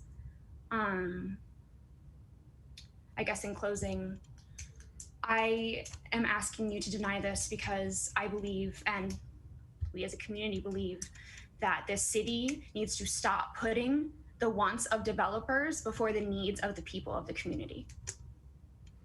That is what I'm asking you to do. That's all I have right now. If you have any questions, I'd be glad to answer. Thank you, Ms. Smith. We have no further people registered. The public hearing is closed. Excuse me, Mr. Bell, you're entitled to a minute of rebuttal if you wish any. Thank you, Mr. President. Brent Beller, 1140, on behalf of the applicant. As I mentioned, we get it. We understand parking's at a premium here.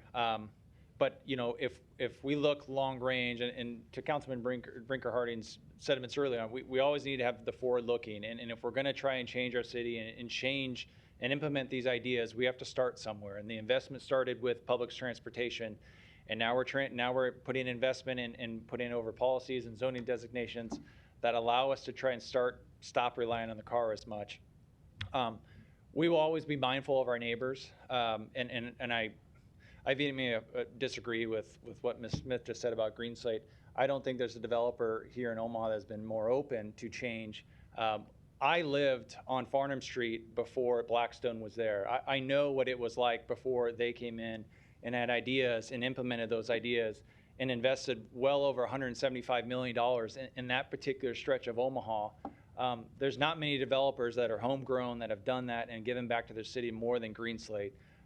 So I respect her opinion, but as someone who does this every day, day in, day out, there's not many people that are as top notch and do it the right way more than Green Slate. So I understand the parking. This is what TOD allows. It's half of what the designation would be, so that's why we have the 38 parking spaces. We will always be mindful of removing snow from the right-of-ways and the public sidewalks that encroach or surround our project. But hopefully that answers the question. And again, here for any other questions. Thank you. And the public hearing is closed. If you could stay close by. I don't see any lights, so I'll begin by asking you some questions, Mr. Beller. I represent this area, and in fact, was the head of my neighborhood association just to the south and west of this area at the time of the Destination Midtown planning effort that, although Mutual of Omaha was a large sponsor of, the neighborhood associations for Midtown in particular and Leavenworth neighborhood specifically was the founding member of that effort and very engaged in the planning effort that culminated with this master plan not an overlay, but a submission of the planning department that basically led to these developments of the urban planning code that's implemented and improved, the design standards. It's led to improvements in the master plan and the environmental element and the transportation element and the long terms of the city in terms of improving density. And and I recall the people who educated me when I was first then elected about the process not only were from the city planning department that were explaining the technical side of the things, but the Leavenworth Neighborhood Association leadership, their board members who took me on the walking tour of the neighborhood and made sure I understood why it was, and they were showing me in this area, in the Park Avenue neighborhood and in the Blackstone neighborhood, that had high crime, that had numerous code enforcement issues, that had housing maintenance code issues, both residential and commercial, and why that was so important to them that this redevelopment occur. But that doesn't mean that there aren't or haven't been as a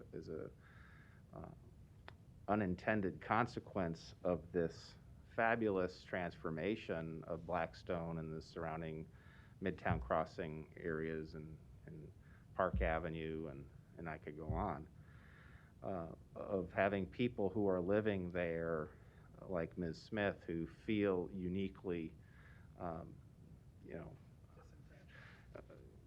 yeah, I have to thank Dub.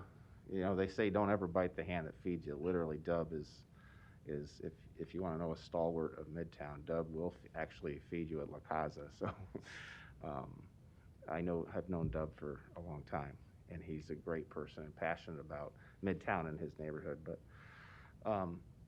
so please explain to me here, in terms of this particular project, in answer to the rental roll information. Ms. Smith's paying $900, and somehow there was this thought that her current landlord's charging her $1,200. And I know that's not your client, but where did you guys get that information? That came directly from the current owner. And if I'm being completely honest, we were told between $1,200 and $1,250. I don't know what she pays. We didn't do a rent roll like a traditional when we acquire apartments. We get the rent roll. We're not doing that, obviously, because the buildings are being demolished. I do know that she was given notice in November, I understand. I believe that she was offered free rent for December and January. Obviously, the security deposits being given back. But it's like I said, when you have someone that's paying, whether it's $900 or $1,200 for an existing place, we get that. And we also get that this may not be a place that she wants to live. But during our neighborhood meeting, we had a great discussion with, this isn't for everybody.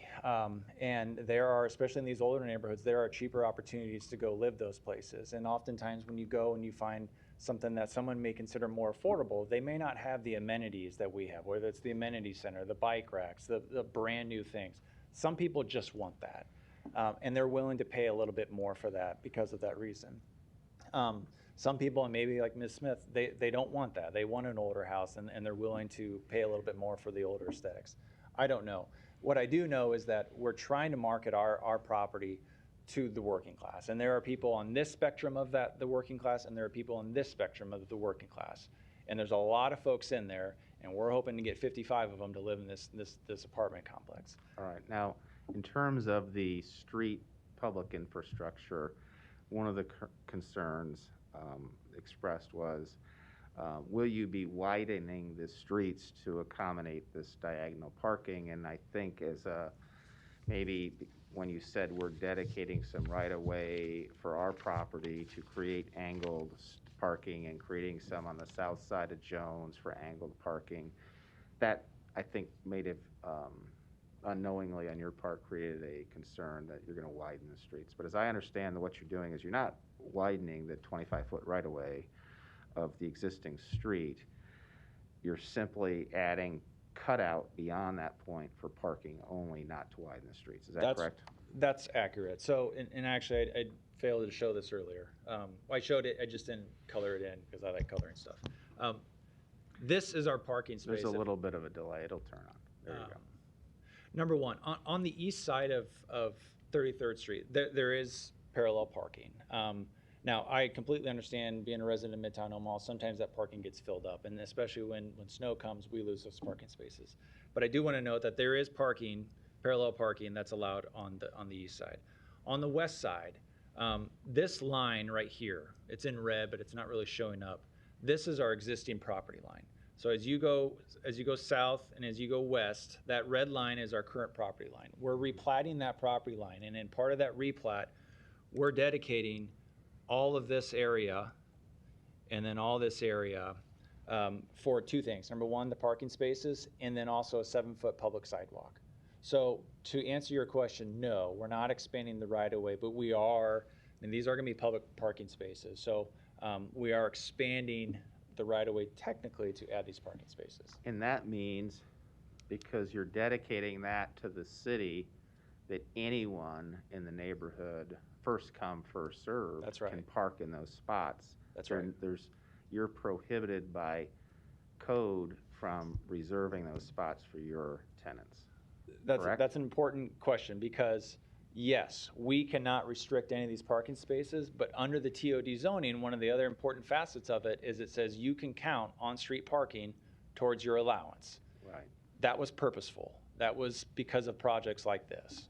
Now, is there any parking below the structures or on the ground floor? There's not, and here's why, and I don't want to go back to the conversation with Ms. Smith, but I will. To build underground parking, I know because I get to work on projects that we get to do this. Each of those parking spaces, if we were to do underground parking, that's $20,000 to $25,000 per space underground. So if you added 20 parking spaces, that adds, I'm not a math guy, but that adds a lot of money to our project. How do we recoup that? Well, it's over 400,000. Okay, thank you. As I calculated, but I'm a lawyer, never trust a lawyer with math. Well, yeah, likewise. All that means is we would have to recoup that expense somehow. How do we do that? We charge more rent. So there is a fine line when you do these projects. It's not as easy as we're trying to ostracize all these people from not living in. We're trying to make a ton of money by raising our rents. No, we have a fine line. We have a return. If you look at our TIF application, with TIF, we have an 8% return on our investment. If you look at that 8% return against every other TIF application, that is below most or maybe average. So it's not as though this is a project that we are really increasing the rents on because we know that we make a ton of money here. Parking spaces cost a lot of money, whether it's surface or whether it's underground. We've had this discussion. We've dealt with it in Benson, Dundee, Dolman Rose, downtown Omaha. Parking's always an issue. And it's just what it really comes down to is, do you have the amount of units to offset that $20,000 to $25,000 per parking space? This particular project, it doesn't. Why? Because we're really going to lose the Miss Smiths of the world. They're never going to be able to afford a place like this, no matter what their economic positions are. Right. And one of the neighbors asked me, would you ask Mr.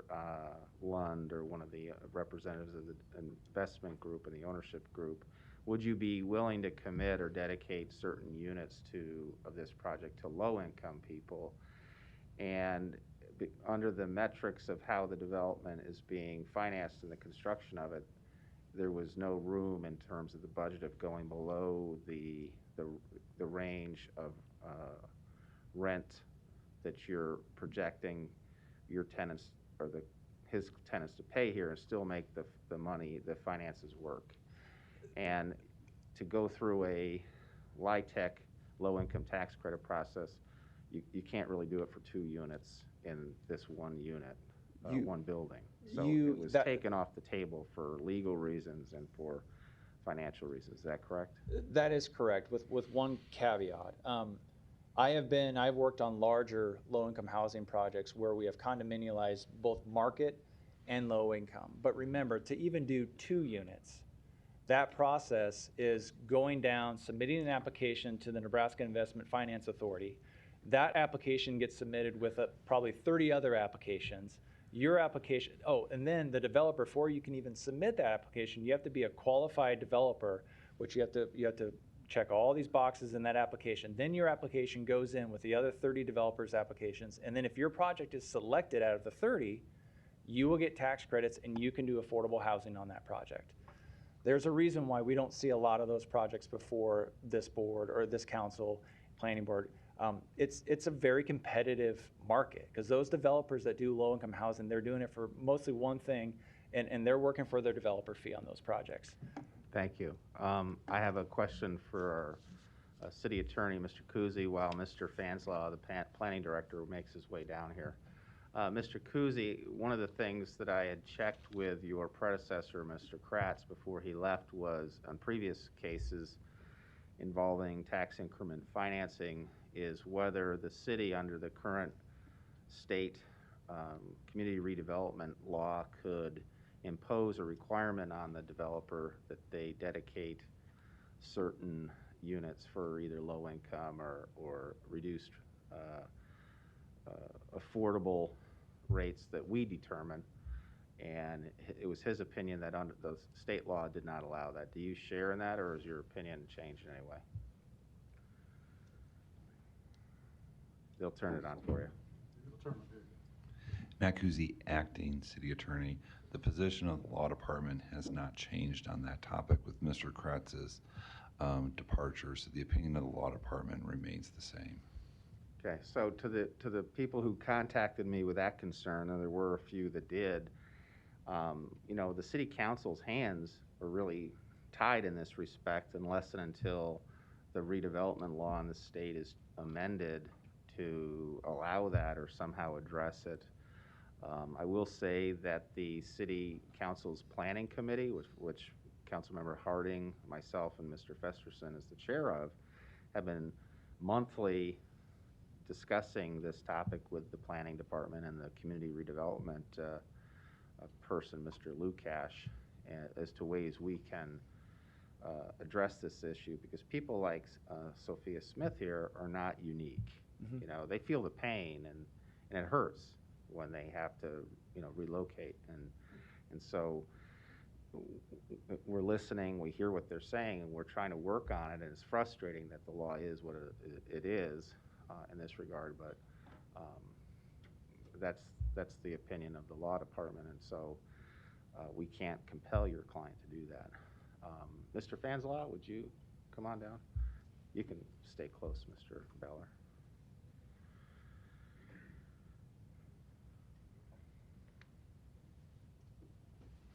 Okay, Fanzala, Plan Director.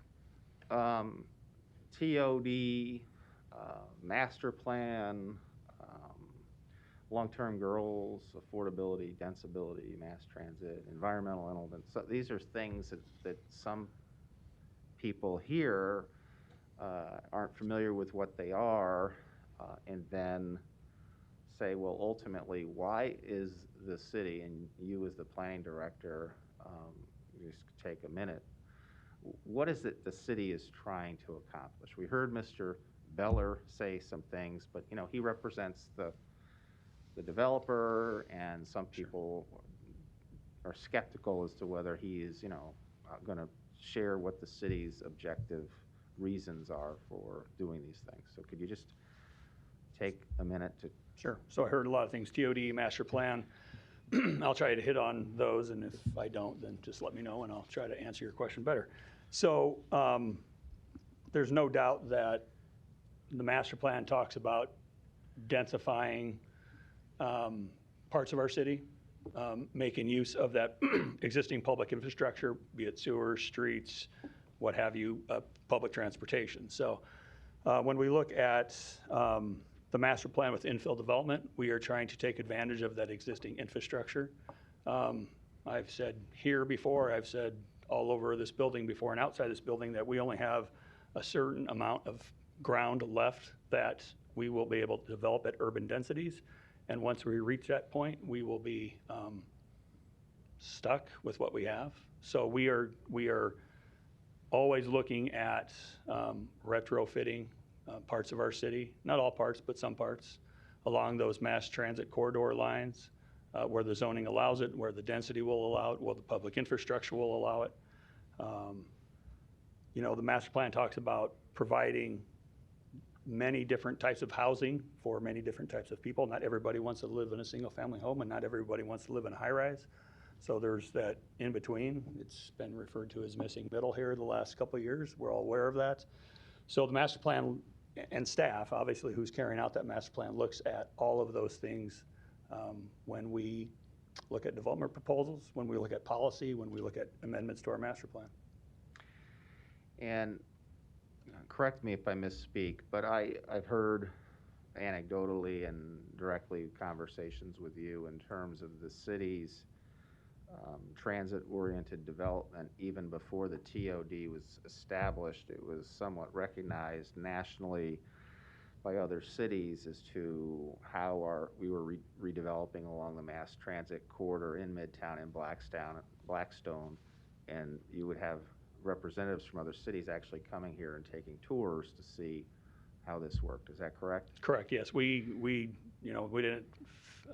didn't come up with this code or this policy in the locked office. We did research regionally, nationally. We all go to conferences. We all talk to the people who don't live and work in Omaha. So yeah, we have a pretty good idea, obviously, since we have some code passed now that we worked for a couple of years on, and master plan amendments that deal with TOD and what kind of development we would like to see and what we expect to see. And in experientially, as the tours were going on, I believe I heard, and Mr. Beller can confirm if you don't recall, but the experience of the developers who are building along mass transit routes, we have learned is that there's much less or reduced demand or need for parking because large numbers of the people who are choosing to live in these mass corridor developments are wanting to live by taking alternative means to and from work and by walking, biking, and using mass transit, particularly so when you're close to the Med Center and Mutual of Omaha and mass employers. Is that correct? That is correct. It's accurate for TOD, for the TOD that we have in place. We've mentioned Destination Midtown. I was around when Destination Midtown was put together, and yeah, that was largely driven by the large employers, two of them that you mentioned, the Med Center and Mutual, how to attract and retain talent to that part of the city, and to their organizations who don't want to commute 25 to 30 minutes to work.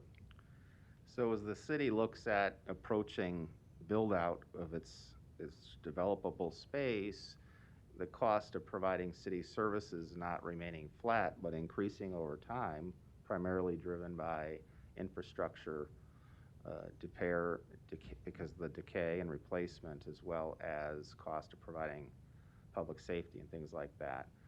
As it's been explained to me, if we don't increase density in the urban core, we not only have less demand for these things like mass transit or alternative transit, we then have the decreasing ability through flat or increasingly smaller growth in property taxes as a means to sustain the city's obligation to provide those services going forward.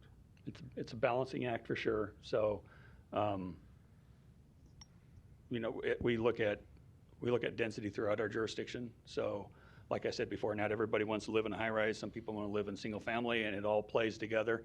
Omaha's had a very good record of managed growth through the creation of new neighborhoods through SIDs, and then eventually the annexation of those. Those are all well thought out financially, infrastructure-wise. Those are all very well thought out. So it all plays together. So we'll have suburbia, as people call it, and we'll have the urban core, and they'll play together well. They have. Thank you. But in terms of this particular project, though, the planning department recommended approval. Does it comply? Do you agree with Mr. Kuzi that this complies with the law, the master plan, the city's long-term goals, and that's why you recommended approval? That is accurate, yes. Was the TIF committee unanimous, or was there dissent? I believe it was unanimous. And what was the planning board outcome? It was unanimous, yeah. Okay. Thank you, Mr. Fanslau. You're welcome. So having addressed all of these things and taken a little more time than we normally do, first of all, I feel a special connection to the Leavenworth Neighborhood Association because that was kind of the leadership that took me under the wing to really, what is Destination Midtown about? Why are we doing this, and what it has evolved into? Also because I feel and hear what the people who have been moved out of some of the places that they're living in, and Ms. Smith is an example, and we want to be very sensitive to and try to respond to and address their concerns, because this is a growing issue we could spend hours talking about. It's not going to go away. But in terms of this particular project in this particular place at this particular time, it meets the requirements of law, it meets the requirements of the redevelopment law, and that is why I am supportive of it. And that concludes my remarks at this time. Councilmember Harding, you're recognized. Thank you, Mr. President.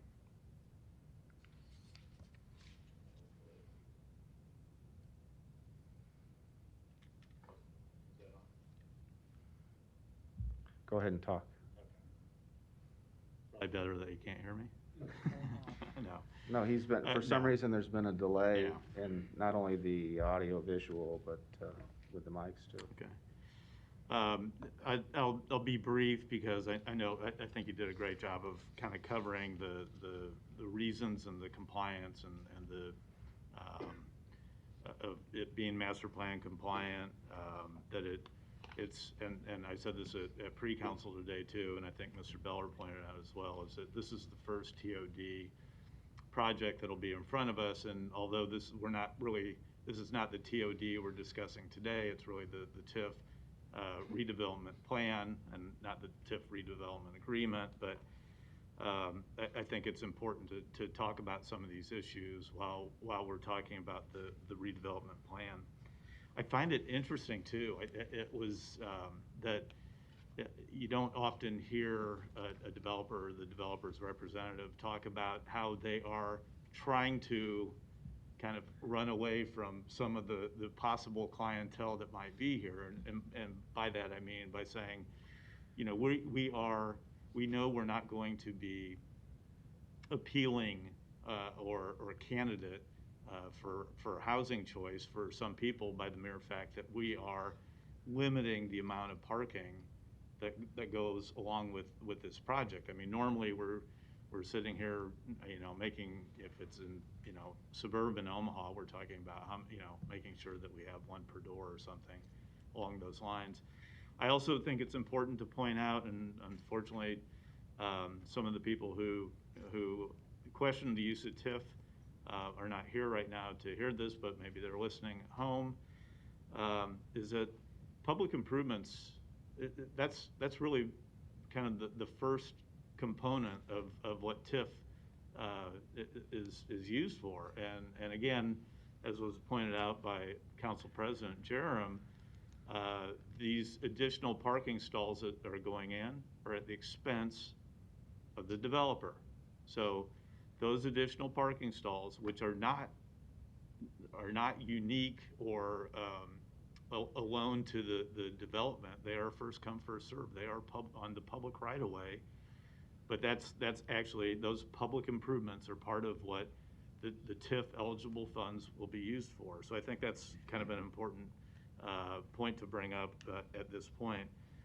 So I've covered the risk, I've covered TOD, covered TIF, and also obviously the master plan compliant, which has been backed up by both the planning department and Mr. Fanslow's comments, but also what was the consideration at the planning board. So I know there's someone following me on the talking list, but at this point I'll make the motion to approve, but and yield the floor to probably Mr. Festerson.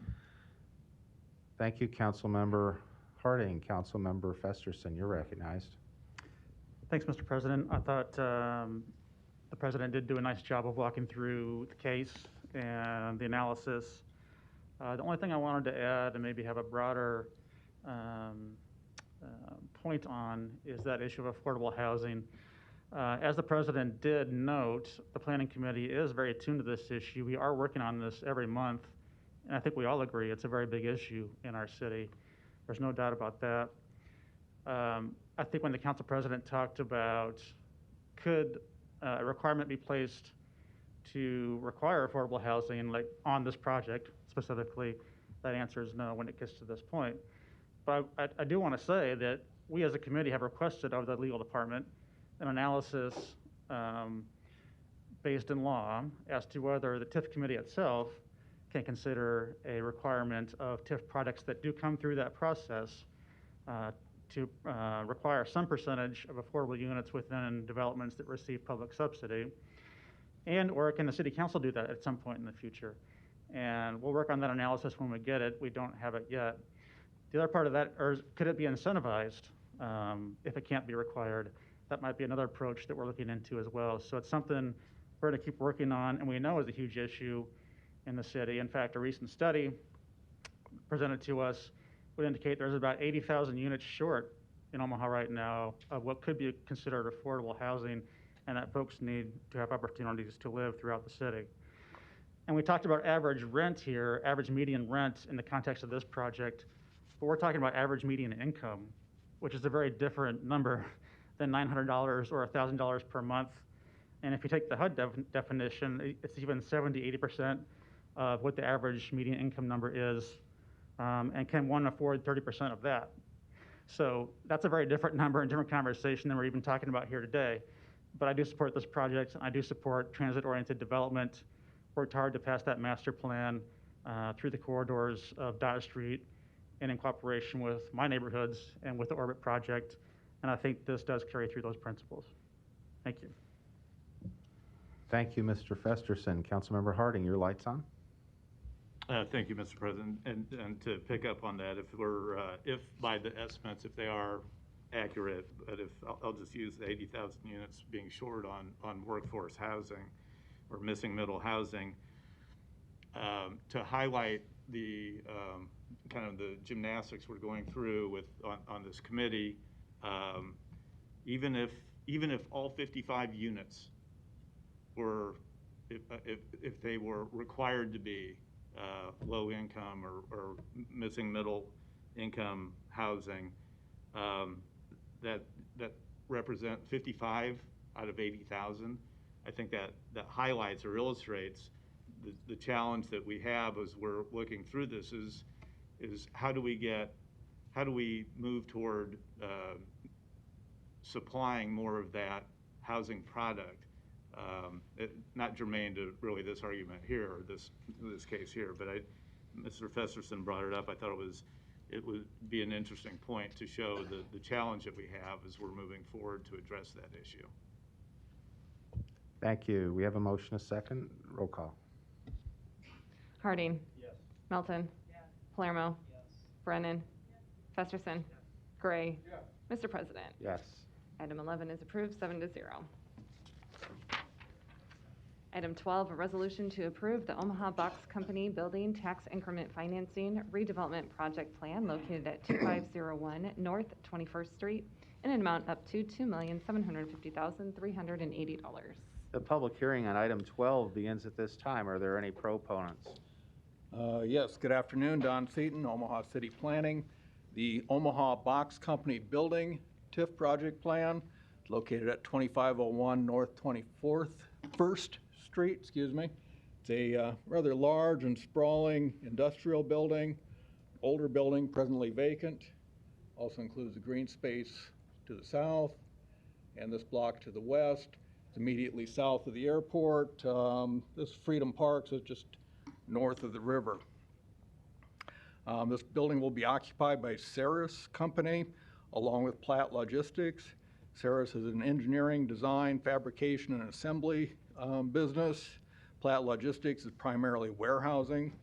So the building will be used for office space, warehousing, and some assembly. It's like I said, a large building. It's about 190,000 square feet. It is a comprehensive rehab. They're looking at a little over $20.3 million invested in fixing up this building. The developer is Flat Rock Group, LLC. It's managed by Lori Brockman. I would note that there is about $488,000 in public improvements in this project. Councilman Harding mentioned that we do get public improvements out of our TIF projects. That's one of the benefits of TIF.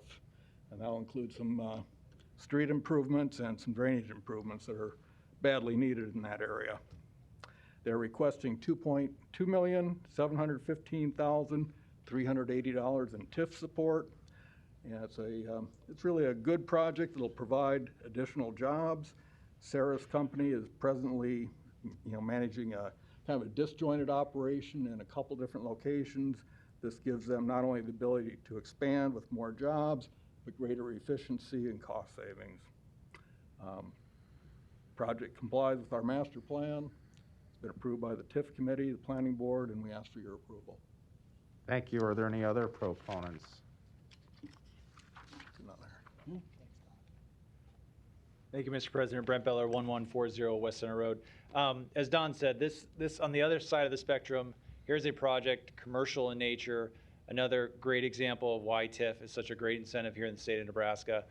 This particular building was housed with Omaha Box Company for well over 100 years. They built a new processing facility out in Sarpy County.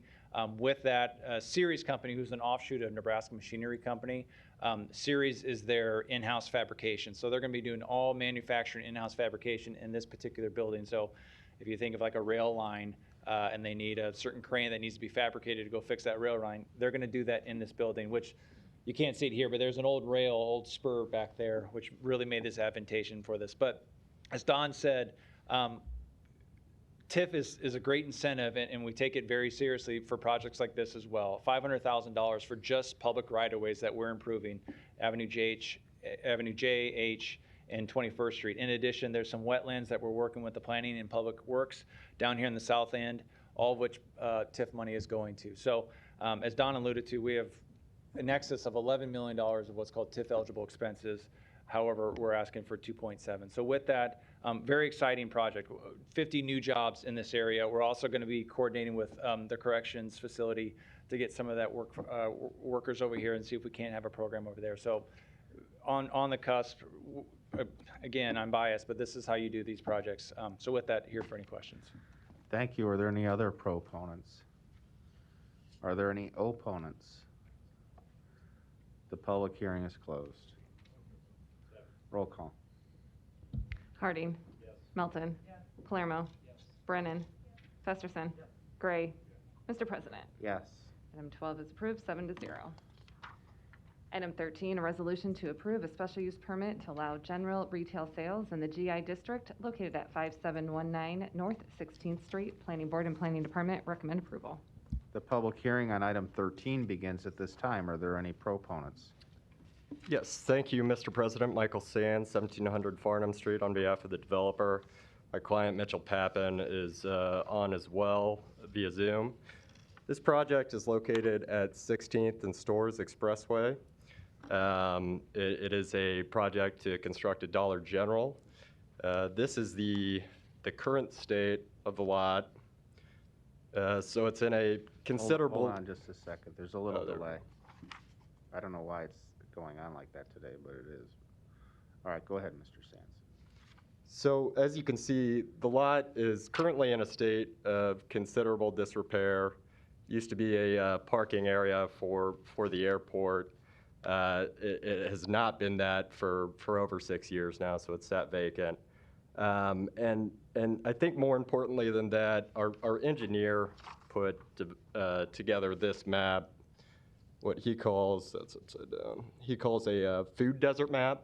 So the area in which this is located, so the 16th and Stores Expressway area, is considered to be a food desert. And what that means is that residents in the general vicinity have to walk 25 or more blocks to get basic needs, and some of that being across Highway 75, which is obviously comes at considerable danger. So we believe it's a good project. We've been in contact with Councilman Gray, and we appreciate his feedback and support on the project. And with that, I'm happy to answer any questions that you might have.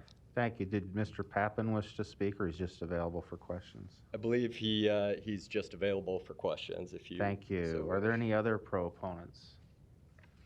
Are there any opponents? The public hearing is closed. Councilmember Gray, you're recognized. Thank you, Mr. President, and I'll be brief. Normally, this is one of those projects where I have a little bit of heartburn trying to support, but this one, I think, for the area that it's in, and as was stated earlier about the food desert, I think it's important. I think this is a really good site for that, and I think it really serves a portion of the neighborhood really well. And this is one we have talked about, and I shared a conversation with, I believe Mr. Papan is one I talked to as well too. So I think it's a worthwhile project, and I think it's going to benefit certain parts of that area, especially some of the low-income area there. So I would encourage again my colleagues' support on this project. Thank you, Mr. President. Thank you. Is that a motion? No further lights. Roll call. Harding. Melton. Palermo. Brennan. Festerson. Gray. Mr. President. Yes. Item 13 is approved, 7-0. Item 14, an application to consider a Class C liquor license for a Curie located at 225 North 12th Street, Suite 120. A's communication from the Planning Department regarding a right-of-way lease. The public hearing on item 14 begins at this time. We have Mr. Huang registered by Zoom. Mr. Huang, need your name and address and your testimony, please. Hello, I'm Zhonghui Huang. I'm the owner from Agway. My restaurant located in 225 North 12th Street, suite number 120, Omaha, Nebraska, zip code 68102. And you're happy to answer any questions? No. Yes? No question. No, if we have questions, you're happy to answer them, right? Yes. Thank you. Are there any other proponents in the chamber? Are there any opponents? The public hearing is closed.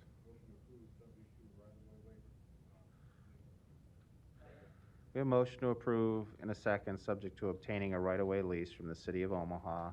Roll call. Harding. Melton. Palermo. Brennan. Festerson. Gray. Mr. President. Yes. Motion passed 7-0. Item 15, an application to consider a Class IB liquor license for the sports hall located at 3916 Farnham Street. A's communication from the Planning Department regarding building permits. The public hearing on item 15 begins at this time. We have Mr. Mike Kelly Plucker, 2894 South 87th Avenue, registered to speak via Zoom for the applicant. Mr. Kelly, please proceed. Thank you, Mr. President. Again, Mike Kelly, 2804 South 87th Avenue. Let me first of all just take this opportunity to congratulate Council Lady Brennan on her appointment. Look forward to working with you, Council Lady. I'm here appearing for the Sports Hall, Inc., LLC, which is moving their operation from 38th and Farnham to 3916 Farnham. The old location, we're still going to keep licensed, and we are close to having that sold to a new operator. If that falls through, we would rebrand that and operate it differently. But it's the same operation, the sports hall. They're just moving a block away. I'm here for any questions you might have. Thank you, Mr. Kelly. Are there any other proponents? Are there any opponents? The public hearing is closed. Second, we have a motion to approve subject to obtaining proper permits. And a second, no further lights. Roll call. Harding. Melton. Palermo. Brennan. Festerson. Gray. Mr. President. Yes. Motion passed 7-0. Thank you. Item 16, an application to consider a Class K liquor license for Down Under Lounge located at 3530 Leavenworth Street. The public hearing on item 16 begins at this time. Are there any proponents?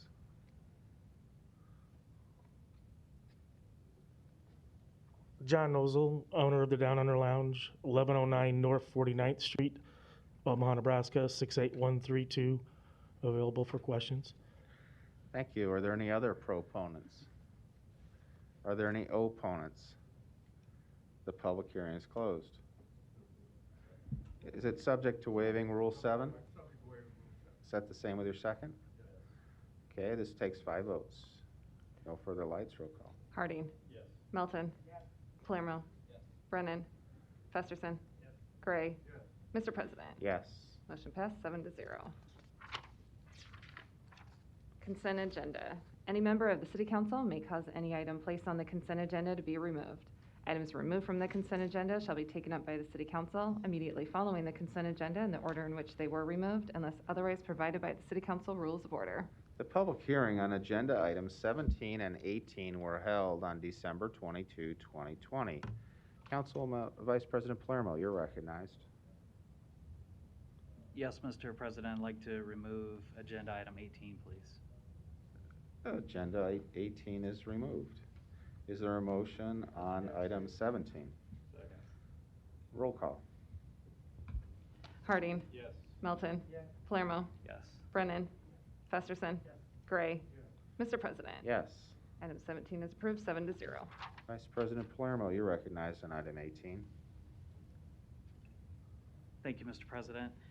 So item 18, we've talked about for a number of weeks, going back a month. And the reason I keep talking about it is because of how important it is. We talk about public works and what it means to not just the citizens of Omaha, but those who travel to and from Omaha. And we know 100 years ago what was important to the city of Omaha. It was your roads and it was your trash. And 50 years ago, what was important to Omaha? Your roads and your trash. So here we are today, and it's still important. And the reason I'm saying it's important is because people care about their roads and trash. So what we have in front of us is a job that was posted. No applicants over that month period had applied, so we downgraded the job. We took away some qualifications. We lessened the pay, and now we have it in front of us. But what I want you to know is this manager job that we're going to vote on today is managing 33 less employees as far as 2 weeks ago in our council meeting, and I'm going to ask Deb Sander to come up to verify that, then they should be managing. And I'll get to why that's important. So, Director Sander, I do have a couple questions for you, please. Deb Sander, City HR. Yes, Director, can you tell me, last time you spoke, you said that there were some applicants that put in for AEO1 within the street maintenance department. Can you tell me if we have found a way to find employment for those who passed the test? Yes, sir. You're correct. In 2 weeks ago, or on December 12th, we had 33 vacancies. Currently, we have 31 vacancies. We hired 2 AEO1s, and we have 9 AEO1s to be hired on the 25th of this month. We had the posting go back up. Posting came down yesterday afternoon because we tested again today and tomorrow to put together another list. Okay, can you tell me how many people are testing? I'm not sure of that number. Okay, because I was going to say that I looked during the meeting and noticed that it wasn't up again, so I'm glad that it was taken down because you're going to be testing. Yes, we are testing currently today. Okay, thank you, Director. So what we hear about all the time is Omaha and what a great city it is and how things are different here, and we rise above the challenges. But I think for us, taking the street maintenance manager position or the engineer position and lessening it to a manager, and keep in mind, this comes with a $116,000 salary. So this is a very good job for whoever it is that's going to seek this employment. And if we know we were 33 employees short, we got 2 out of that batch and 9 more. So we'll just say we're 20 employees short. So we're hiring a manager. Now, these aren't positions that I'm saying, please, let's add them because we need them, because we know as the city grows, we do need them. We have less city employees now and more lane miles than we did 10 years ago. But we're going to worry about and have this on the agenda about hiring a manager for the 20 less employees we have. And even if we use the number 20, I guarantee who's ever listening, you could think about it. Who would like 20 more people to plow your snow the next time it snows? Who would like 20 more people to fill that pothole that you hit on the way to work? Who would like 20 more people to work on your alley, salt your bridges, run the brooms? I mean, these are all jobs that come within the street maintenance department and public works. Omaha's better than that, and until we get serious on hiring these employees, no matter how hard it is, no matter what we have to do, this isn't a vote your conscious vote. This is a vote for what's right of the citizens of Omaha to fill these spots. Now, I think I've talked about it enough that everybody's going to have their own opinion on how they feel. But again, we're all up for re-election except for one person. And if you're not going to be serious about the roads, which has been important to this city for as far back as it goes, then you'll have to answer for that. Thank you. Thank you, Vice President Palermo. I'd like to make a motion to lay this over. If I could, Mr. President, have the floor again. I'd like to make a motion to lay this over because I know how important this position is, but I know how much more important it is to have the employees for this position.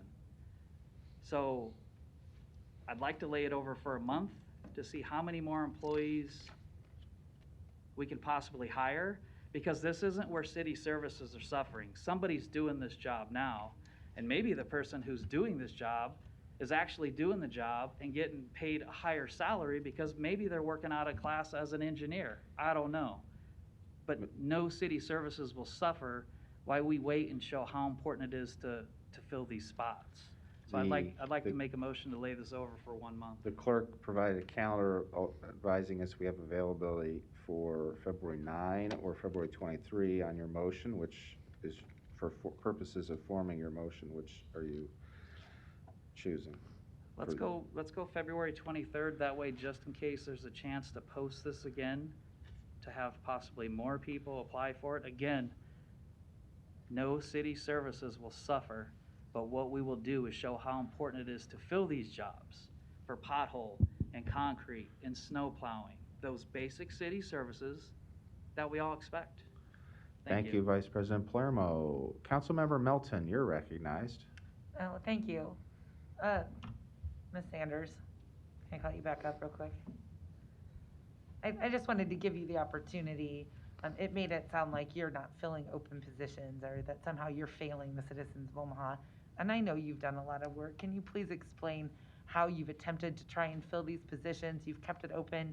You've actually hired people and you're testing now. I just wanted to give you a little bit of an opportunity to explain what HR has done in order to make sure these jobs get filled. Yes, ma'am. Deb Sanders, City HR. We continuously post the position of AE01. The only time that we take it down is when we're actually doing testing. So we'll put a posting up for a position for that position for a period of time. Once we take it down, we do the testing. As soon as we certify a new list, then the posting goes back up. So we've had a cycle of that going for the last couple of years to try to fill the AE01 position. That's one of the things we've done. Another thing that we have done is all of the testing. We used to be doing it all in-house. So we had third-party testers that were certified within the city. All of that testing now is being contracted with Metro Community College. So that way individuals that are coming into the city, instead of getting a CDL-B, are receiving a CDL-A.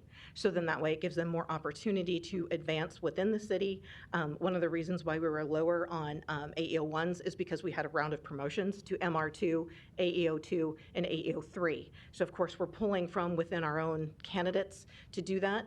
So if you look back to November when we first looked at this, we were down farther on AEO2s, 3s, and MR2s. Again, we did promotions, so then that left our AEO1 rank short. So we've been trying to shore that up.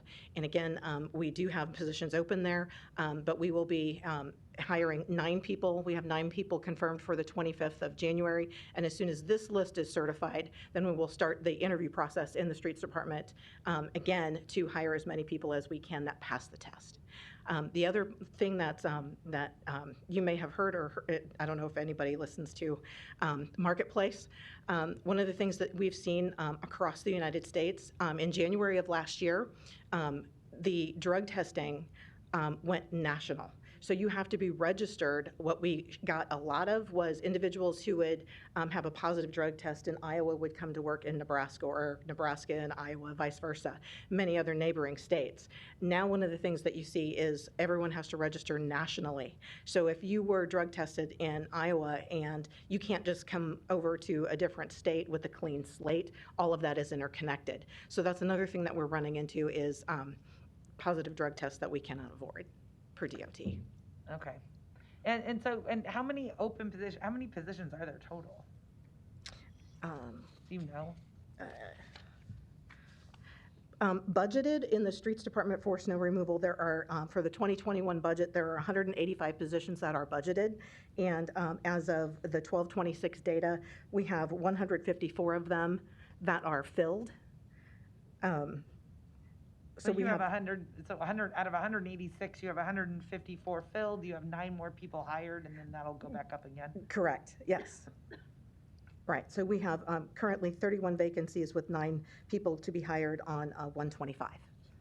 But a lot of the AEO ones, the reason you have those openings is because you promoted people who are still with the city of Omaha to upper positions. So obviously they can still do their former position, right? Correct, and all of those classifications, operator 1, 2, and 3, and MR2 are the ones that are primarily responsible for snow removal and street repair, and then they are supervised by the city maintenance foreman ones. So if you look back to our November data that we initially provided, we went from 6 openings in AEO2 to 3 openings in AEO2.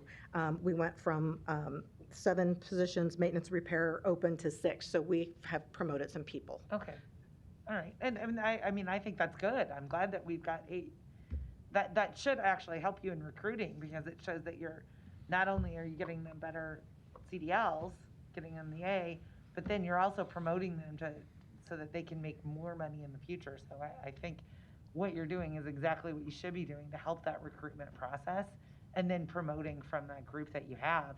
So that obviously if potholes need to be filled, the managers are gonna have to go out and work with their guys to fill it too. Yeah, the foreman one are working supervisors, yes.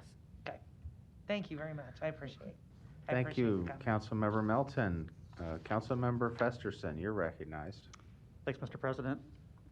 I'm not opposed to the job classification here. I think that, we allow a department to organize the way they think they need to organize to be effective, and I think this is one of many, maybe over time, that they have in mind to sort of reorganize the department, as we discussed a little bit in the Public Works Committee. But I do want to give a nod to Councilman Palermo, who has been steadfast in his support for filling AEO ones and the importance of that to a Public Works Department, and therefore to us, a City Council. And having been for, I guess, 2 or 3 years now, behind the ball a little bit when it comes to January and February or March, where we haven't filled those positions, maybe to no one's particular fault, but it just hasn't come to fruition, and had to hire contractors. I definitely don't want to be in that position again. Now, thankfully, we've had a pretty mild winter so far, but if you remember last winter, that was a problem, and a big problem. I don't want to be in that position again, and again behind the ball, should it come to that. So I don't mind keeping some intensity around this issue of hiring AEO ones around the classes that were just discussed, making sure we actually get those numbers hired and reposted, and seeing what those numbers can produce prior to this being approved. And frankly, I think it sends a nice message to the workers in that department that we're giving attention to that first, before we're giving attention maybe to a supervisory position or a management position. One question for you, Ms. Sanders, along those lines. The motion on the floor right now would be to delay this job classification until February 23rd. This is just a classification. If it's approved, or when it's approved, you would then seek to post for that job. So it would take some additional time after that. But there's no implication in the short term otherwise in terms of that delay, in terms of anything expiring, or any kind of listing you have, or any kind of implication to what's happening here? No, sir. Okay, thank you. Thank you, Councilmember Festerson. Ms. Sander, I would just ask you a few questions. Is there anyone who is acting in this capacity now without benefit of this classification? There is someone that is acting, and they are being paid working out of class, that's correct. But not in this classification, because it does not yet exist. Okay, what classification are they being paid in? The CE4 position. So Civil Engineer 4. Yes, sir. Is the person who is working out of class, without identifying that individual, is that person a engineer? No. Okay. Does the CE4 position have within its job description possessing the qualification that they be an engineer? That's part of the qualifications for civil engineer 4, yes. But when you're working out a class, if you're covering for a period of time when there's a vacancy there, then you don't have to meet every single one of the requirements as long as you're doing the vast majority of the job. Okay. And so in terms of the level of pay that the individual who's working out of class is being paid, is the CE4, or what is the abbreviation for civil engineer level 4 position, higher than what we're seeing here in the $92,893 to $116,771? The whole range for civil engineer 4 is higher than the range for this particular job, but the differential that the individual would be making is the step that is closest to. So it would be the lowest step in the upper level, the CE4 range. Okay. So we have a non-engineer working out of class being paid more than what's being advertised, supervising between 30 or 21 less AE01s as a part of that person's watch. That doesn't make financial sense to me when I am constantly asked by constituents to explain what they think is funny math with how the city decides to make financial decisions. At the same time, you have a civil engineer 4 position that is vacant, and there's no one receiving a full salary. The way working out of class works, you only get the differential when you're actually working. So holidays, vacation time, those kinds of things don't count towards that. So you're never going to make, with the differential, that entire salary. So also with the vacancy, there's usually a 30% differential for benefits. We are not paying benefits on a vacant position. So as far as financial sense, if you could get away with it, you'd work someone out of class as long as you could, because that's always going to cost you less money than filling a full-time position, whether it's the new one that we're creating or the CE4 as a full-time position. What was the job title of the CE4 who last occupied that position? It was civil engineer 4, and it was the street maintenance. The subtitle, I guess you'd call it, is street maintenance manager, just like the construction manager is also a civil engineer 4. Okay. Well, let me ask you this. Has anyone constrained your ability to fill any of the vacant positions in AE01 for budgetary reasons or other? No, we have budget, and we're continuously trying to fill those positions because there is budget, and we have had approval even through the pandemic to fill AE01 positions. Is there a plan to eliminate a CE4 position if this is approved? I don't know about that. There's That would be nothing in the works. Yeah, that would be a public works budget question. Mr. Stubbe? Thank you, Ms. Sander.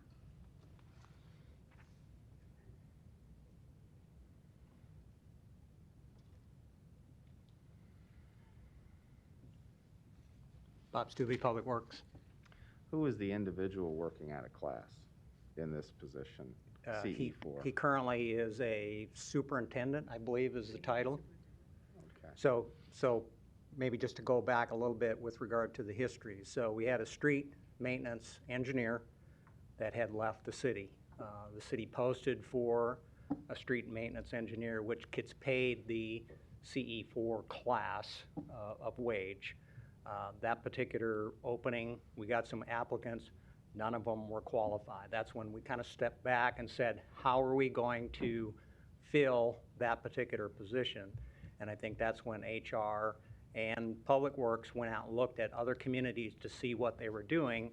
And we did not have this particular classification within all of the classifications within the city, but this classification that's in front of you today matched closely with a lot of those other communities. So we looked at, okay, let's create this particular class that is lower than the CE4, but above the current superintendent position.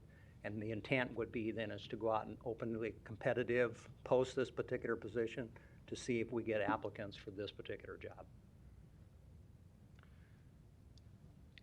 If this position for job description is approved, goes into effect 14 days after its approval, would the person who is working out of class have their working out of class position modified to this position, to the new street maintenance manager? I'm not totally sure I understand your question, but the individual that's currently working out of class, his current pay would be less than what this particular position would be.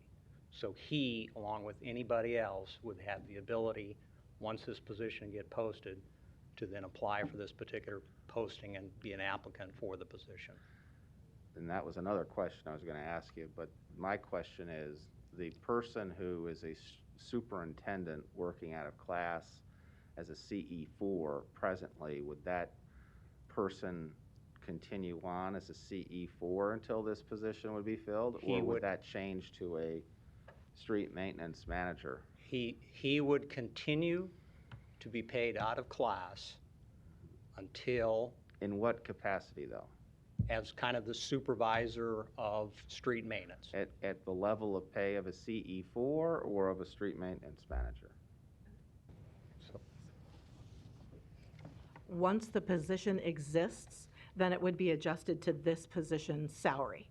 Because this position doesn't exist. The previous position was the CE4, so that's the differential.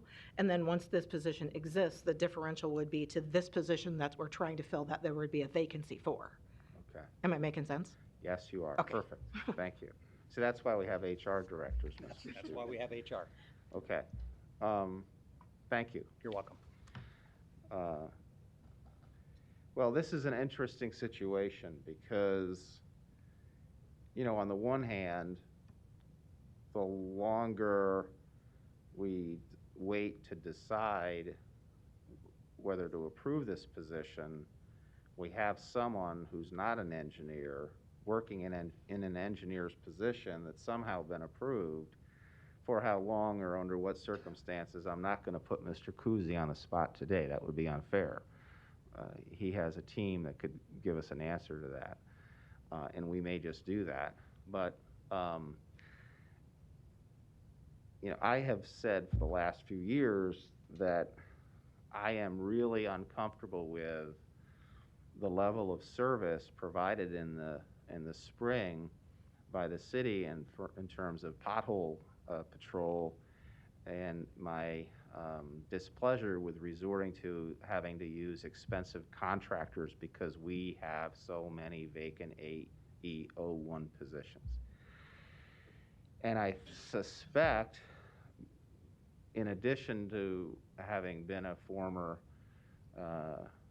employee in that division, Mr.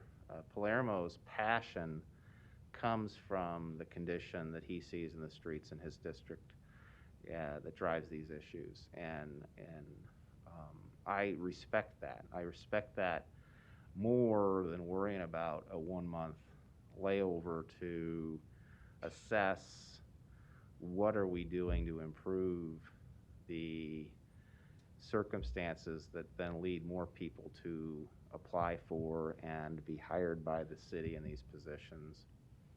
And if we're not paying our AE01s competitively enough, then I, for one, would support that we look at the compensation range on those so that we do have it competitively priced, just like we did for the upper level engineers.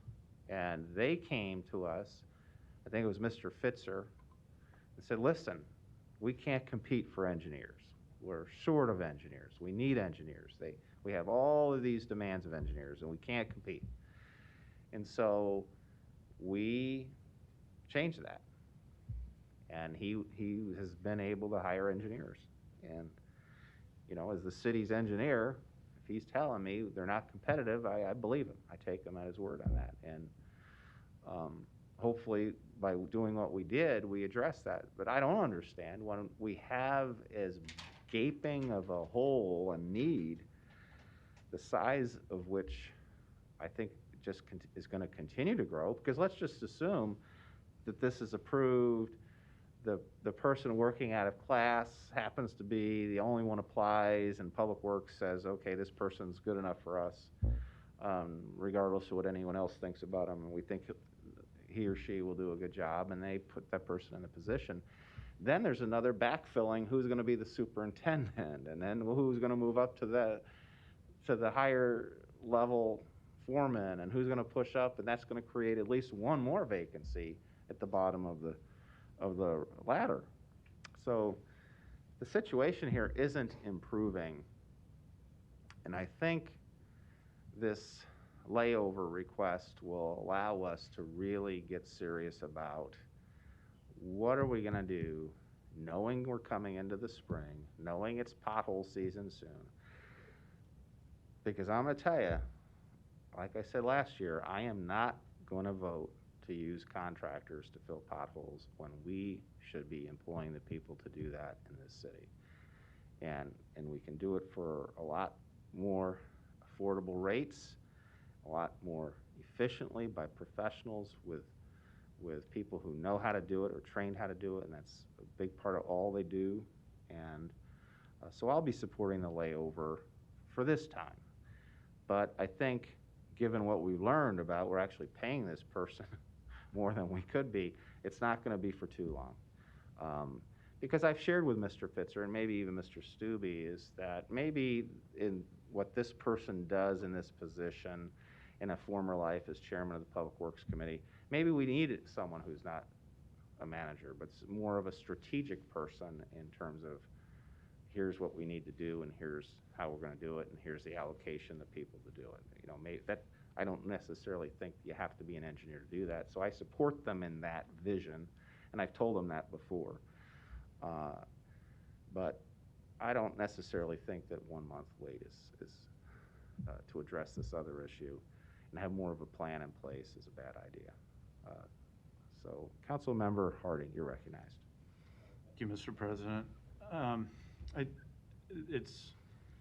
It's interesting that we're contemplating holding this back to make it dependent or tie it directly to the hiring of another position.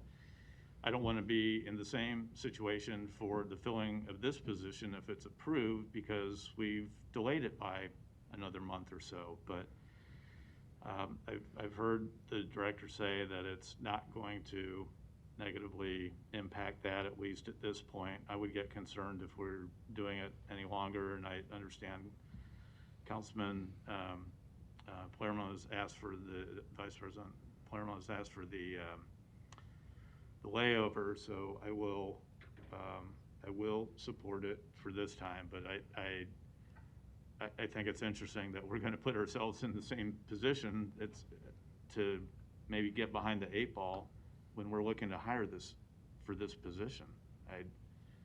But in deference to the request, I'll support it this time. Thank you, Councilmember Harding. Vice President Palermo, you're recognized. And thank you, Mr. President. And you always bring up very good questions. And being on the Public Works Committee, chairing it for that matter, I was not aware that somebody was filling this manager spot out of class, making more money. I was under the assumption that, at least what I heard, what we were told on the committee was it was being done internally where somebody was doing a couple jobs. So that could have changed, and I understand there's a lot of moving parts. But let me say this, Director Sander and Director Stubbe are the best of the best. This is not a reflection on them. I know you have to do your job, but I also have to do mine, right? We both answer to different people, but for the same outcome. And I think if you followed along and you thought, well, gosh, Councilman Palermo, of course there's openings. These people have all been promoted.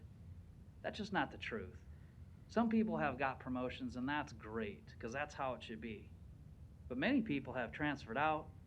Many people have went to seek outside employment, and some have just been straight fired. And that's where we are. And what else wasn't mentioned, because I wasn't going to bring it up, is the fact that there's 14, and I take that back, There's 15 Foreman 1, but there's not one opening. They're all filled. So what we're doing is we're saying, hey, you employees who do the work, you employees who actually do the work that matter to us, you're not important as the manager who's going to manage you. Again, we're worried about, and this is on the agenda with a 30-month closing date because nobody applied for a manager, and we're still 31 employees short. Again, you're doing your job. I understand that. I'm doing mine. 15 management positions and Foreman 1s, not one opening. Operator 1, 2, MR2, and Operator 3 that keep us moving as a city in street maintenance. 31 openings. Thank you. Thank you. We have a motion and a second for I think Councilmember Festerson seconded. Roll call. Roll call. Harding. Melton. Palermo. Yes. Brennan. Festerson. Gray. Mr. President. Yes. Motion passed 7-0.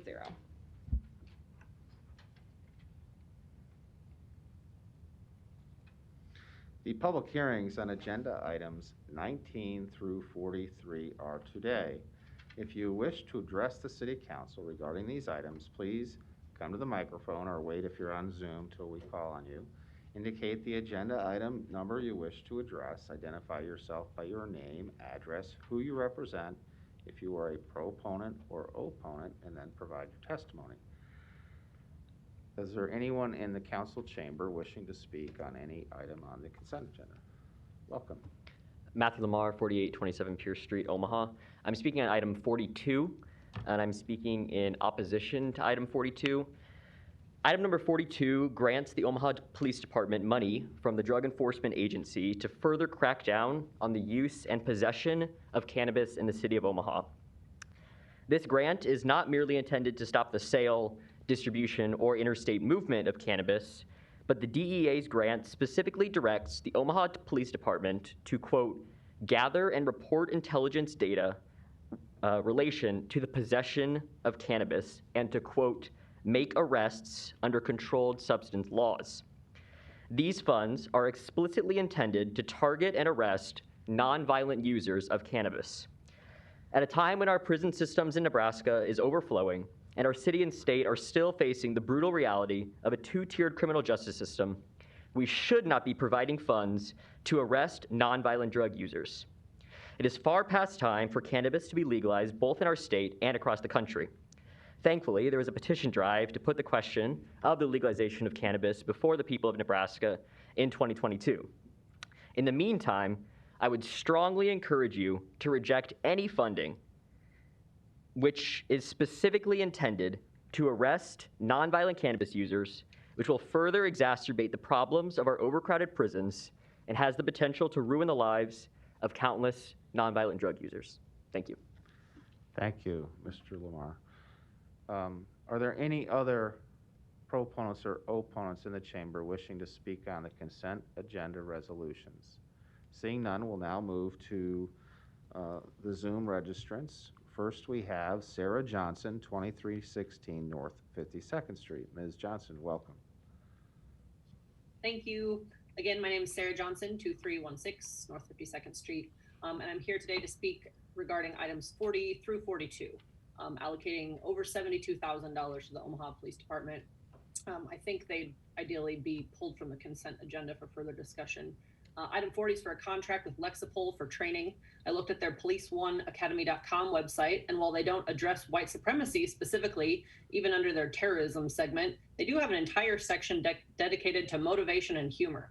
After the deadly event at the Capitol last week, it's more clear now than ever that we need to name and address the issue of white supremacist extremism, which according to the U.S. Department of Homeland Security is one of the most potent forces driving domestic terrorism. I'm concerned that this isn't going to be adequately addressed with this proposed training program. Racism has been declared a public health crisis by Dr. Poor, but I haven't seen enough discussion on how you're continuing to address it. There's been a lot of talk regarding the COVID crisis, and rightfully so, but apparently you pick and choose which emergencies are worth responding to consistently.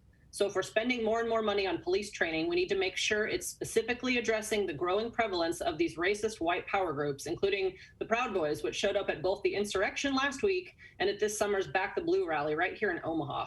Despite being one of the best funded, most well-trained, accredited police forces in the country, as you like to remind us, the OPD said they hadn't even heard of the Proud Boys.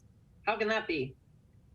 As far as the drunk driving agenda item number 41, I don't think anyone agrees that driving while intoxicated is good, but we do need to address the fact that Black and brown residents are disproportionately affected by these targeted stops.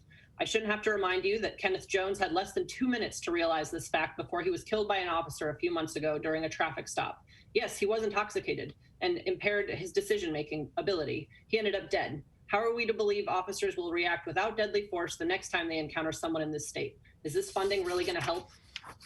Finally, please vote no on 42. Like the last guy was saying, this is kind of silly. Suppression of illicit cannabis. $10,000 allocated to something that has overwhelming bipartisan support in Nebraska and across the country, which doesn't pose an imminent threat nor violence to our community, doesn't make sense. Even though it's a grant, we should say no thanks. The Gallup organization found that 68% of Americans favor the legalization of marijuana, and our own state legislature is addressing this issue currently. I know Mr. Festerson agrees with me that $10,000 isn't really going to do anything anyway, and said he agrees with and supports the marijuana legalization ballot initiative. So thank you, Pete, for replying to my email. Appreciate it. Ideally, I'd like to see less money going to the police in general and more resources devoted to truly addressing the root causes of violence and crime in our community. More funding needs to go to the nonprofits dedicated to our ever-increasing homeless population and those with food and job insecurity. We know that once people are without homes and food, that they're more likely to encounter the police, who then see them as criminals rather than those in need of our help. We are always so reactionary, but the way to truly address these issues is by being proactive.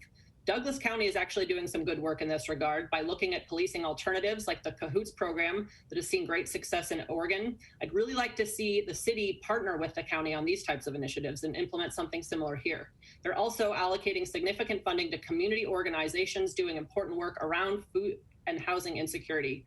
I hope you will increase city resources going towards these important causes, as I'd prefer to see those entities receiving weekly funding rather than always just the police. Thank you. Thank you, Ms. Johnson. The next person registered is Mr. David Carney of 5813 Lafayette Avenue. Mr. Carney, you're recognized. Hi, thank you. I'm speaking in opposition to item 40, allocating $48,000 to the police training through Police One Academy. It absolutely makes sense to me that the police should have a remote digitized training platform, and I see that Police One Academy has features allowing OPD to upload their own training materials.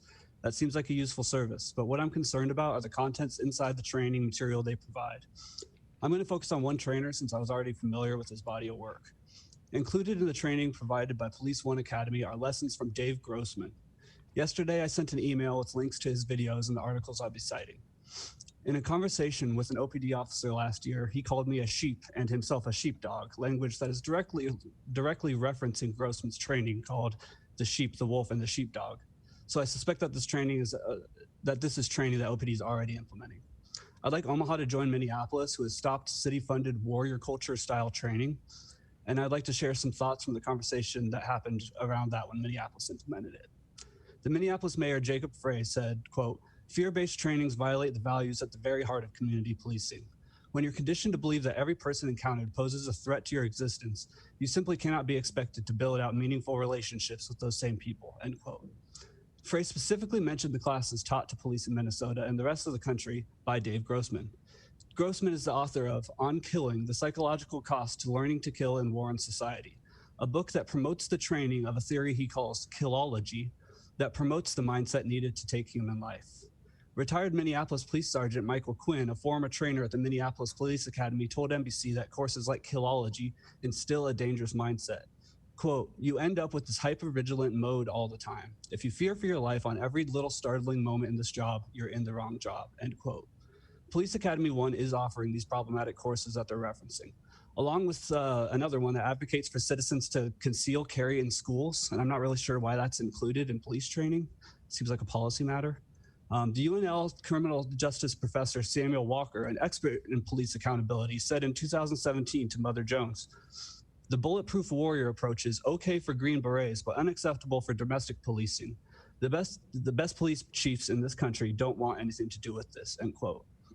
I believe this type of training and mindset leads to things like the killings of Zachary Bearheels, Kenneth Jones, and the violent response from OPD that person has seen at nonviolent protests.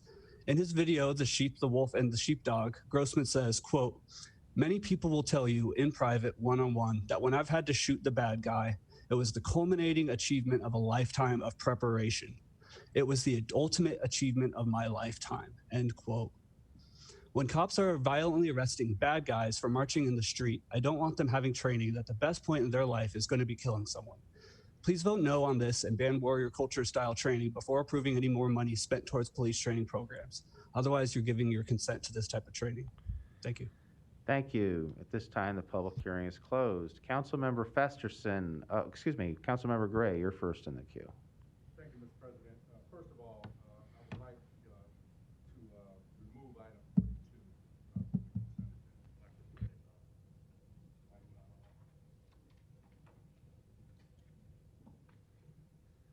consent agenda. I would like to remove item 40. Oh, it's on now. Okay. All right. As I said before, there's a little bit of a delay to technology. I would like to remove item 42 from the consent agenda. For the vote, right? For the vote. Okay. I would like to remove that. I would like to call up Lieutenant Fox, though, because I did see the video related to the warrior training that was sent by Mr. Carney, and and there were some portions of that did bother me a little bit, but in our pre-meeting this morning, my understanding was the police department was going to pick and choose and not necessarily buy into all of what that training is about. But I don't want to put words in your mouth. I just want to give you an opportunity to address this. Okay. Thank you for allowing me to talk. So we need your name and address for the Ken record. Fox. I'm a lieutenant with the Omaha Police Department, 505 South 15th Street. Thank you. Please proceed. First of all, Police One is a platform it has about 1,400 courses that you can take. And this platform will enhance our ability to give out training to the entire department, especially like someone said earlier with COVID, that is important. We want to make sure that we do the best we can to keep everyone safe and not have so many people at the academy at once with what's been going on with the pandemic. And also, we want to make sure that we can tailor certain trainings to individuals that need it instead of having broad-based training, and then we have certain officers that need some training in certain situations to handle deficiencies. Our department, and we know with the leadership of Tod Zoning that we are not a warrior mentality department. We haven't been for a long time, especially underneath his leadership. The trainings that will be offered to our officers will be vetted by Tod Zoning, then Deputy Chief Gonzalez, then Captain Hareen, then myself, and then Sergeant Taylor, who is our training coordinator in the academy. So there are going to be a lot of people involved in making sure that the training that we choose and we put out to the department will be desirable, right? Will not be undesirable to the department and won't be divisive to the relationship that we built. So I appreciate what they're saying, and that's basically. And I'm not sure. I have a list of trainings that I can pass out, that I can give you guys, that I've highlighted some, implicit bias being one.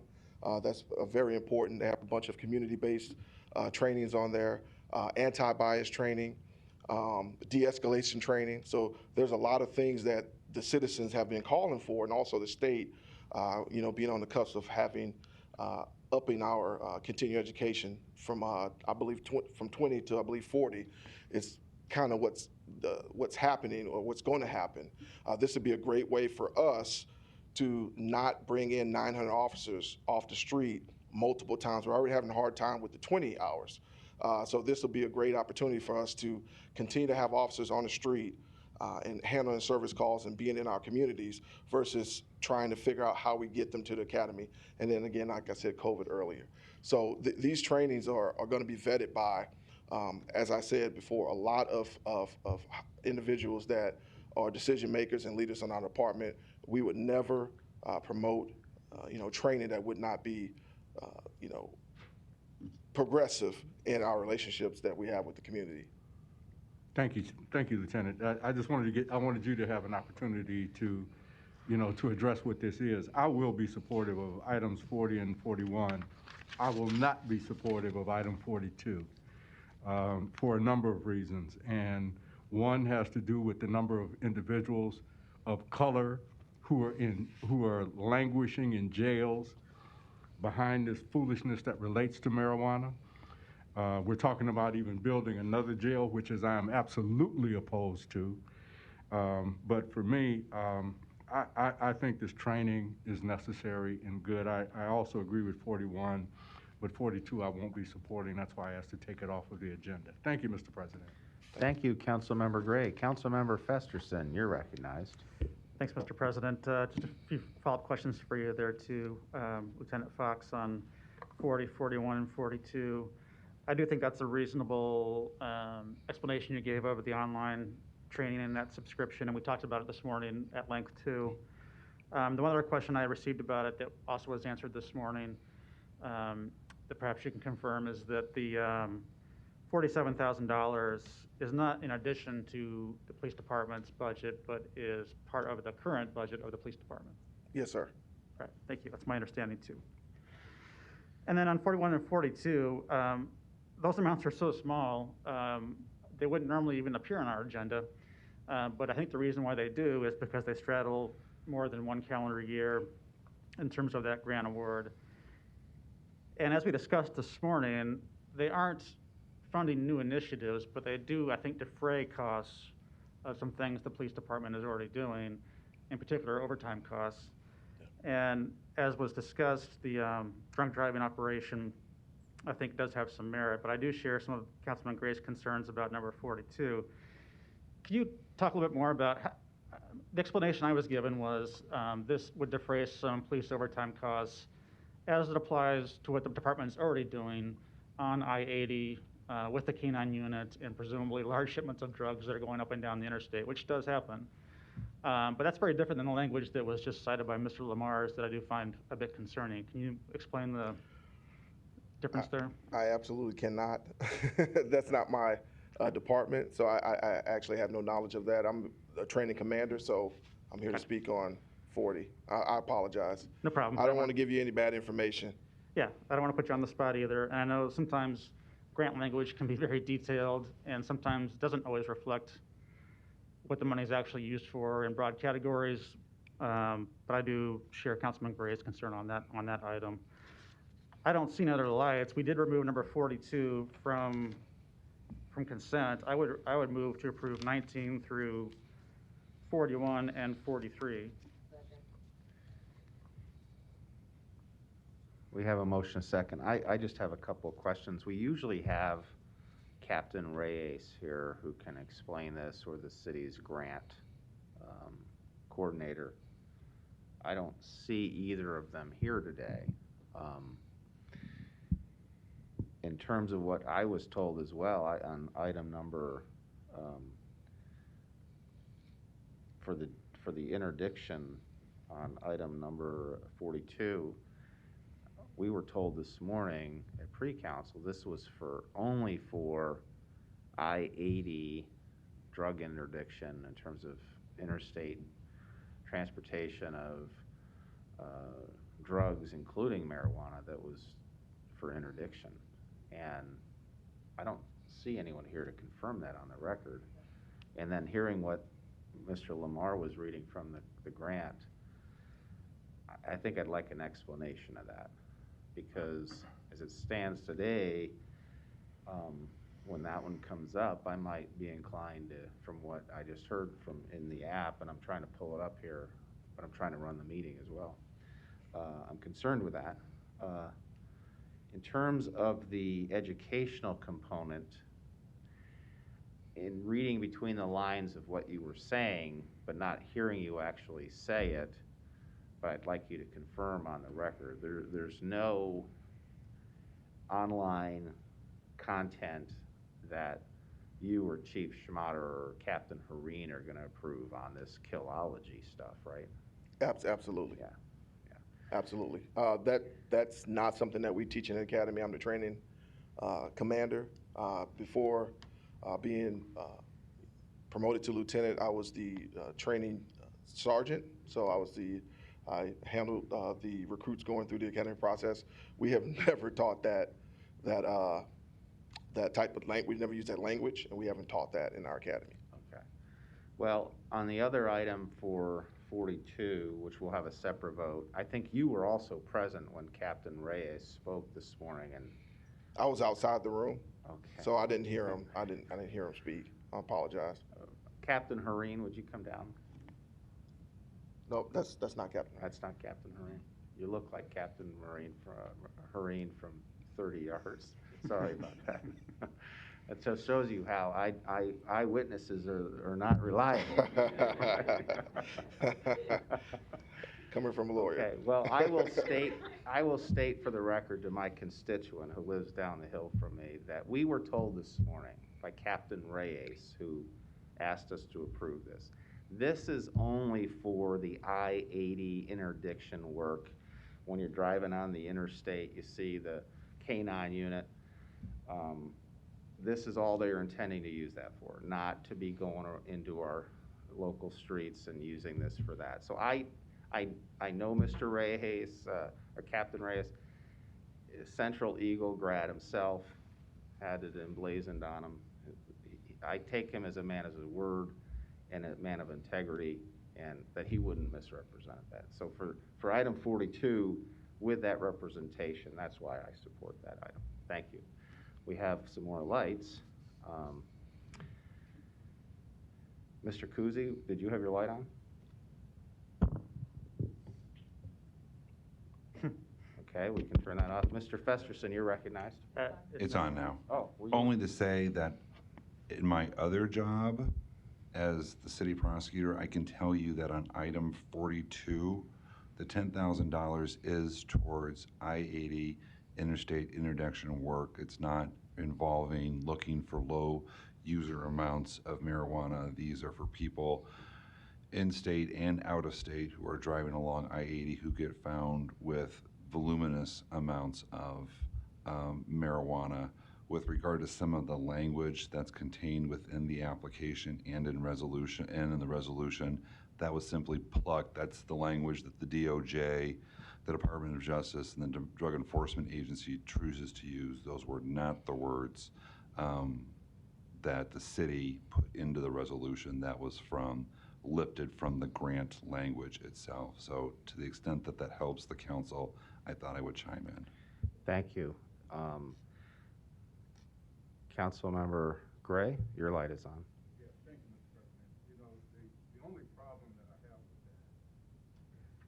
the only problem that I have with that is that that's what's always said. But a lot of times what ends up happening is not actually what went down. And that's the concern that I have, especially when you're talking about, I would encourage everybody in this room, there's a documentary that you can stream on the BET network.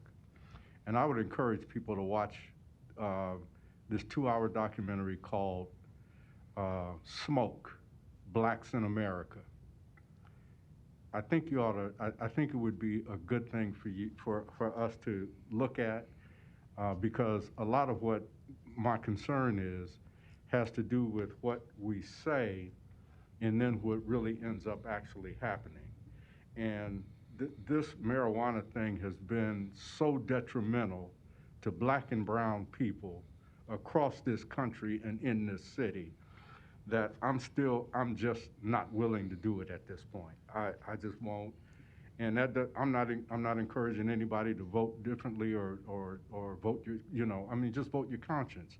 But for me, this is an issue that has affected direly folks in District 2 and District 4 specifically, and other areas as well. It has disproportionately affected black and brown people. It is not something that I could see myself supporting at this point in time, even though what they say is this just going to be for I-80. I'm concerned that there are other opportunities to use this in a way that might not be the best for the community. So I'm hoping people can prove me wrong in this particular instance, but because of what's going on with marijuana around the country, because of what my concerns are about the number of black and brown people who are incarcerated simply for using, it's not something I'm going to do. Thank you, Mr. President. Thank you, Councilmember Gray. We have a motion to approve consent agenda resolutions except for item 42, and we have a second. No further lights. Roll call. Harding. Melton. Palermo. Brennan. Festerson. Gray. Mr. President. Yes. Motion passed 7-0. What's the pleasure of the council on item 42?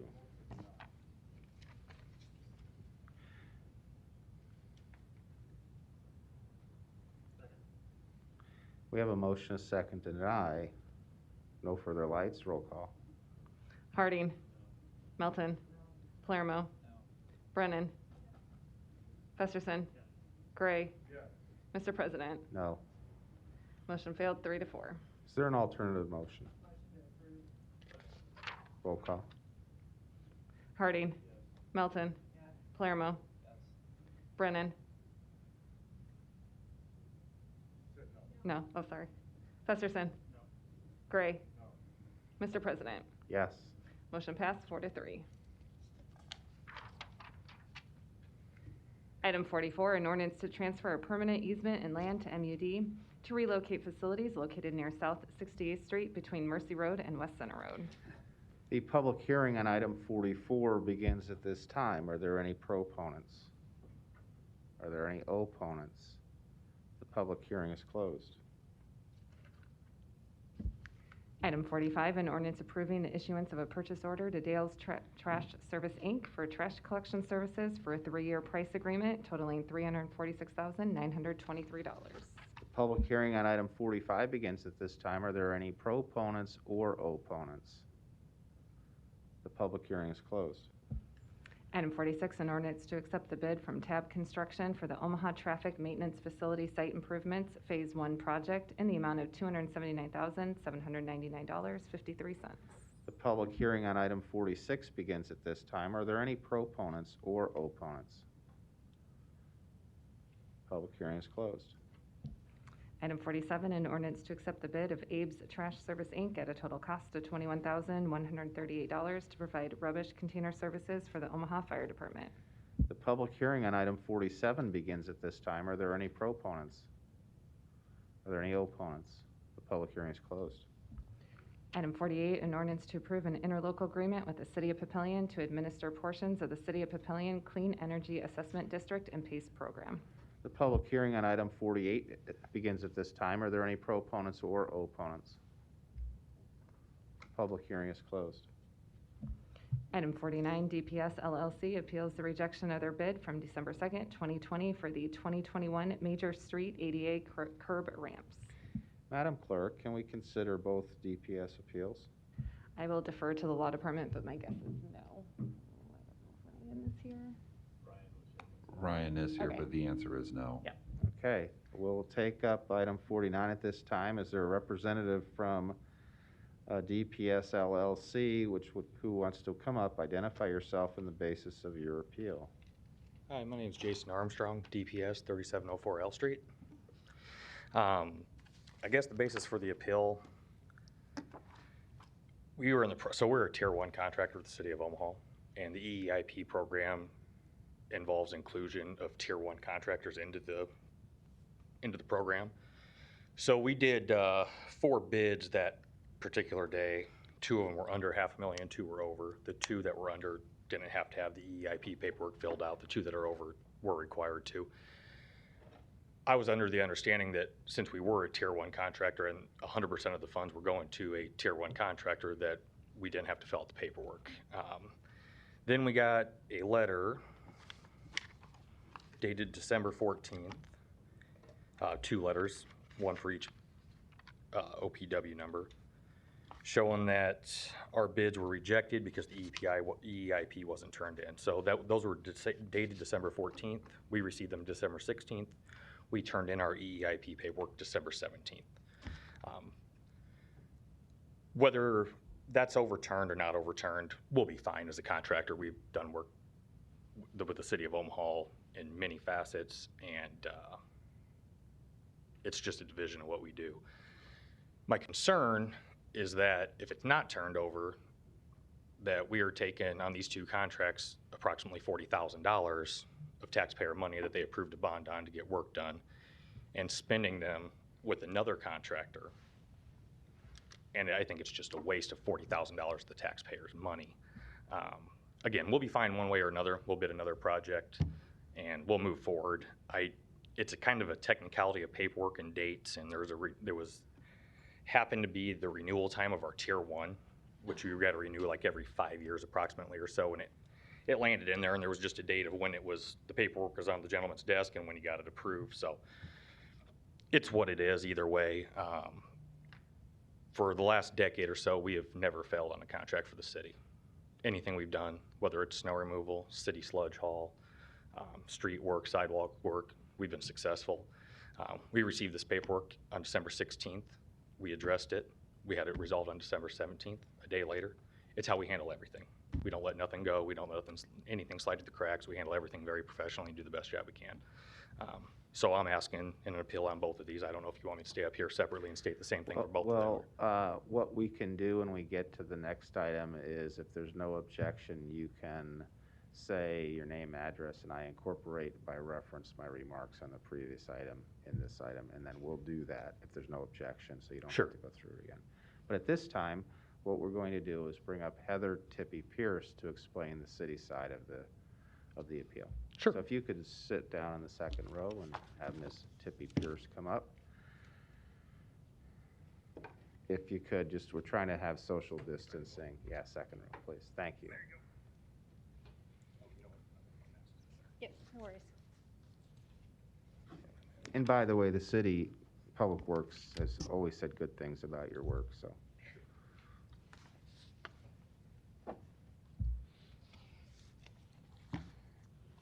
Heather Tippy Pierce, Public Works.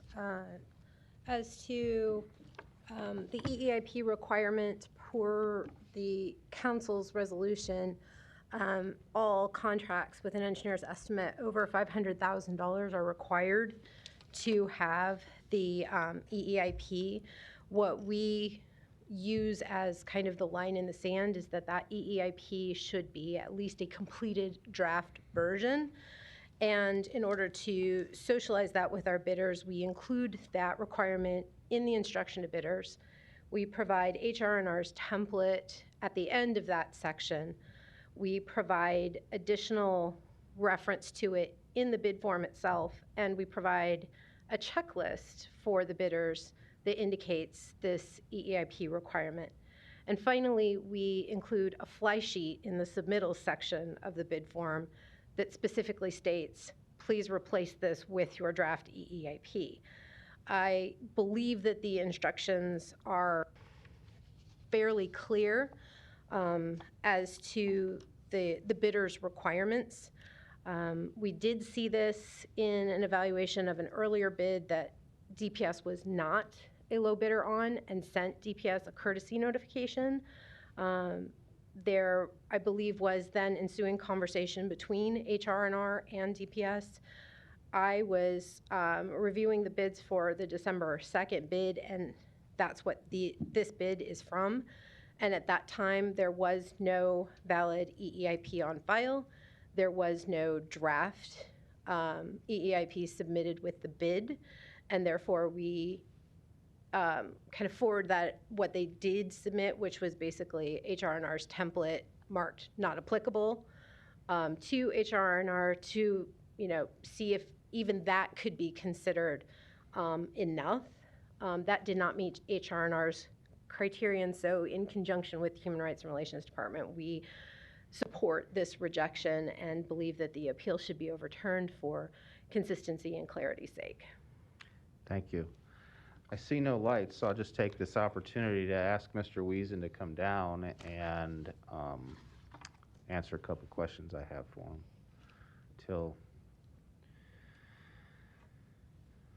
Mr. Wiesen,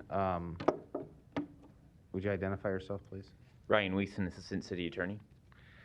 Now, the appellant, the owner of the DPS, has made a point here. Hey, if I'm essentially approved now, this is, if you don't, you know, retroactively approve my bid, now that I'm compliant, it's going to cost the city on this item and the next one, you know, around $40,000, and that's the taxpayers who are paying for this.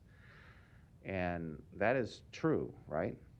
We're paying the second low bidder more because they are the compliant bidder with the lowest bid who responded to the bid specifications, right? I don't have any reason to doubt those figures, but I'll defer to Public Works on the value of the contracts. They're approximates, but they're basically in line with what we were told at a pre-council today, plus or minus a little bit, but close. As I see it, there's this pressing legal compliance issue that looms much larger in terms of this appeal, and that is that if we have bids that do not comply with the technical requirements that the city sets forth, and then we, sitting as a board of appeals, as the council, were to grant that appeal, that we unknowingly could create precedent or open the doors to have anyone who is then non-compliant for whatever technical reason or of any magnitude then could come in and say, well, you granted DPS's appeal when they were not compliant, so therefore the city does not enforce its bid requirements, and you shouldn't enforce it for me either. And then that makes your job in court next door basically impossible to defend. Is that something that you would agree with? I would. Okay. So as I see this, sir, you have a good company, and you have a company that does great work in many areas for the city. And as I said before, I've not heard a bad word from anyone in Public Works about the job that you do, and hopefully you'll want to continue to grow your business and continue to, as a part of your growth, to do business with the city.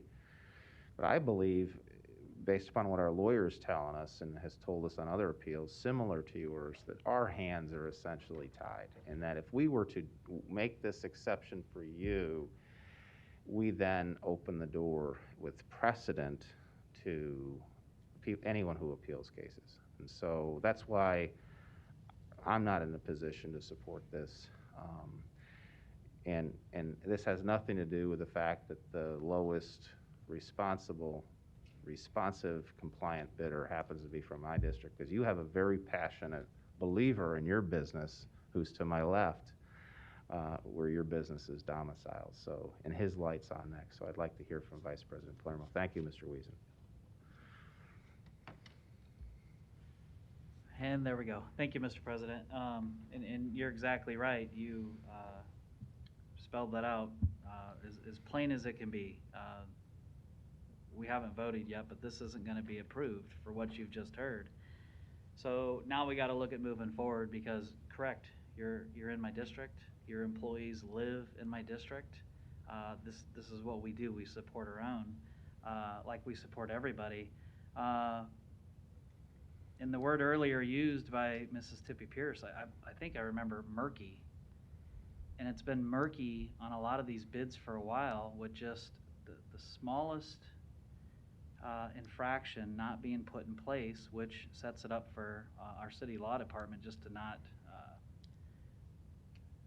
give us the recommendation to approve it. And you know why, being a business owner.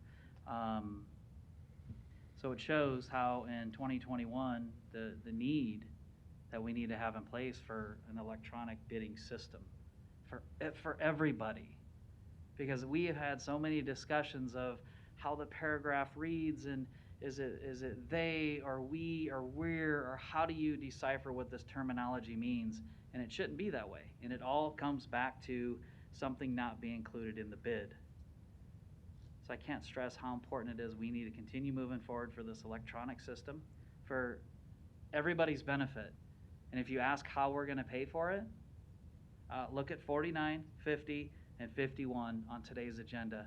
You've probably just paid for it for the year. And we've had so many of these over the past year, you've probably paid for it for 10 years.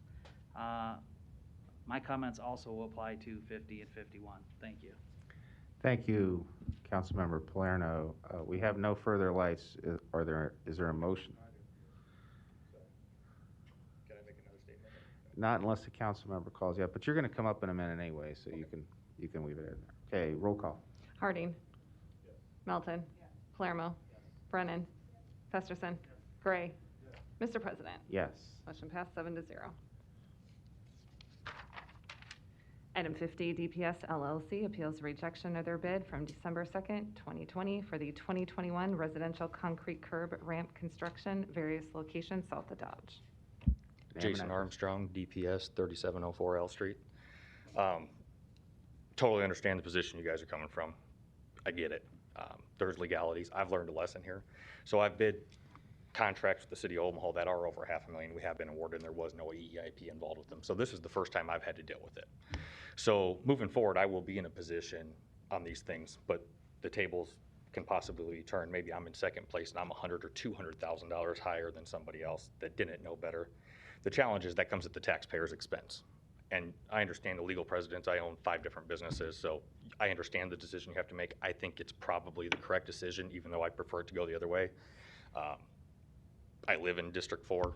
I have 3 businesses in District 4, so I appreciate, Vinny, all your statements and trying. But everybody has a responsibility, and I appreciate every one of you doing yours for the city. The reason I didn't get it filled out correctly is because I thought it was to include Tier 1 contractors, so I did put non-applicable. I don't think that paperwork is incorrect. I don't think it's missing anything, but without an understanding of what it is, these contracts are very in-depth, and they're all different. Every single one of them is different. So if there was something electronic where you couldn't go on to the next step until the previous step was completed, it might do one of two things. It's going to either get the city the more competitive bid and get contractors qualified, or it's going to deter contractors from filling out the paperwork and they won't even submit a bid. So it might help in one regard, might hurt in another. I mean, there's no crystal ball to know what any of that happens with any of that, but I do respect everybody on the council, and I appreciate your time to hear me. Thank you, and I would just take this moment to highlight and repeat what Council Vice President Palermo said. You know, in our ordinary lives, we deal with the electronic platform in our every single day almost. And we're asked to fill in information, and if you don't do it right, it won't let you move on to the next step.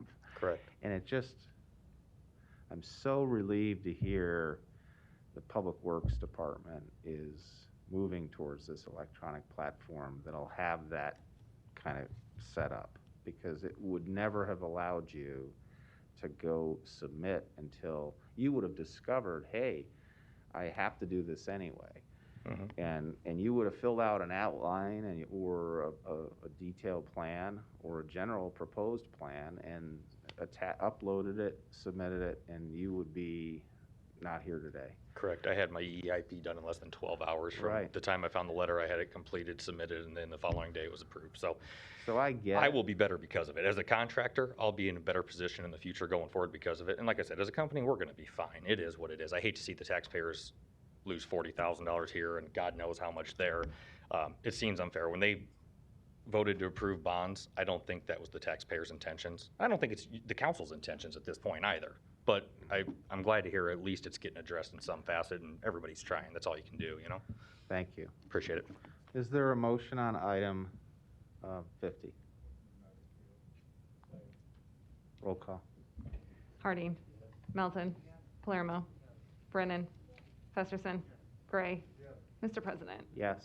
Motion passed 7-0. Item 51, Great Plains Tree Care appeals rejection of their bid from December 16th, 2020 for the 2021 tree and stump removal at various locations.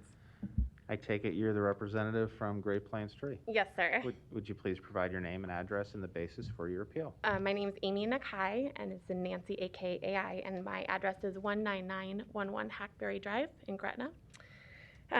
Regarding our appeal, we got a letter. Can I use this? Yes, he'll turn it on for you, and then you can zoom in and out. Okay, thank you, sir. If you need So we got a letter that the middle section was empty. So this is a copy of what I presented to the OPW bid, that the center price that was inaccurate or was left blank However, I had the totals on the other side. So my appeal is I did not just create just a base bid, which is on the original side. I did actually fill out, well, we did, excuse me, we filled out the entire total for each individual price. And so I have actually been on last year, I forgot one of my RC compliance. So I've been on that side where I did have an entirely missing document. And it's very frustrating because you do see this side on the taxpayers' money. Like, this is $34,000 that the taxpayers are going to have to pay. But my appeal on this is just that I did actually have each individual item priced per. And so that's where, to me, everything's filled out. It's the price per item is on there. It just wasn't divided individually. So that's my appeal. So you admit you did not provide a unit price? I didn't, correct. This is an exact copy of it. I did write each individual. I did not write just a base bid on there. I did write each individual item on there. Yes, sir. This is a copy. You could stay close. We'll have the city present their side of the appeal. May I say one more thing? I'm so sorry. Absolutely. So in regards to that, and previously, and so we have the City of Omaha contract to remove all of the ash trees as well. And so we have been in contact constantly with them. We're regarding Atrium receiving the two bids, item number 37 and number 38. They were actually presented as well to them. They didn't have a certified arborist on site on their payroll, and so they were offered the chance to remedy that situation. And so that would be my appeal, is how can they remedy it? And this one too, again, I'm not able to remedy this when each individual item is on there. So if I understand your question, is it more specifically, was a part of the bid that you're saying that Atrium got a requirement that they have a certified arborist? They did, yes, and that came from Dennis Breyer as well. I was on the phone with Dennis Breyer and John Wynn as well from them, because I did actually put a bid for that one as well. All right, and you're saying they did not have one at the time? They did not. They had to hire one, sir. Okay. Yes, sir, they did. Thank you. You're welcome. We'll see what we can get addressed for you. Ms. Tippy Pierce, will you be handling this appeal as well? Heather Tippy Pierce, Public Works. Yeah, I'm hanging in here with y'all. So this is a slightly different situation to probably Council Member Palermo's earlier point. This is also something that electronic bidding could potentially have remedied, and we appreciate your support. We've been actually pursuing options for several years and are getting closer with purchasing department. So we're hoping that we won't have to have these discussions in the future. Per our contract specifications, and I cannot speak to the Parks Department specifications regarding their ability to remedy, our bid prices are specifically, our unit price bids are specifically tied to the unit price, not the extension. So we have very specific contract language that requires the unit price control. And I've got, per Councilmember Melton's earlier request, I did bring copies of that. In our instructions to bidders, Article 14, it specifies that the basis of this bid is a unit price bid. It specifies that the bidder, quote, shall submit a bid on a unit price basis for each item of work listed in the unit price section of the bid form. And that we then will take that bid price as the controlling. That's kind of what the paragraph B says, that unit price then controls how we audit the bid and pay the vendor. This is further defined in the general conditions of the contract, where it specifically spells out in A and B kind of how that calculation is made. So in order to be able to pay our vendors, we have to have a unit price provided by the vendor. We, as the city, do not have the authority to back calculate that. And that's for two reasons. One, we don't know what the vendor's intended price was. And two, these are estimated quantities. This is a contract for advance work of what we anticipate we will be undertaking this spring summer construction season.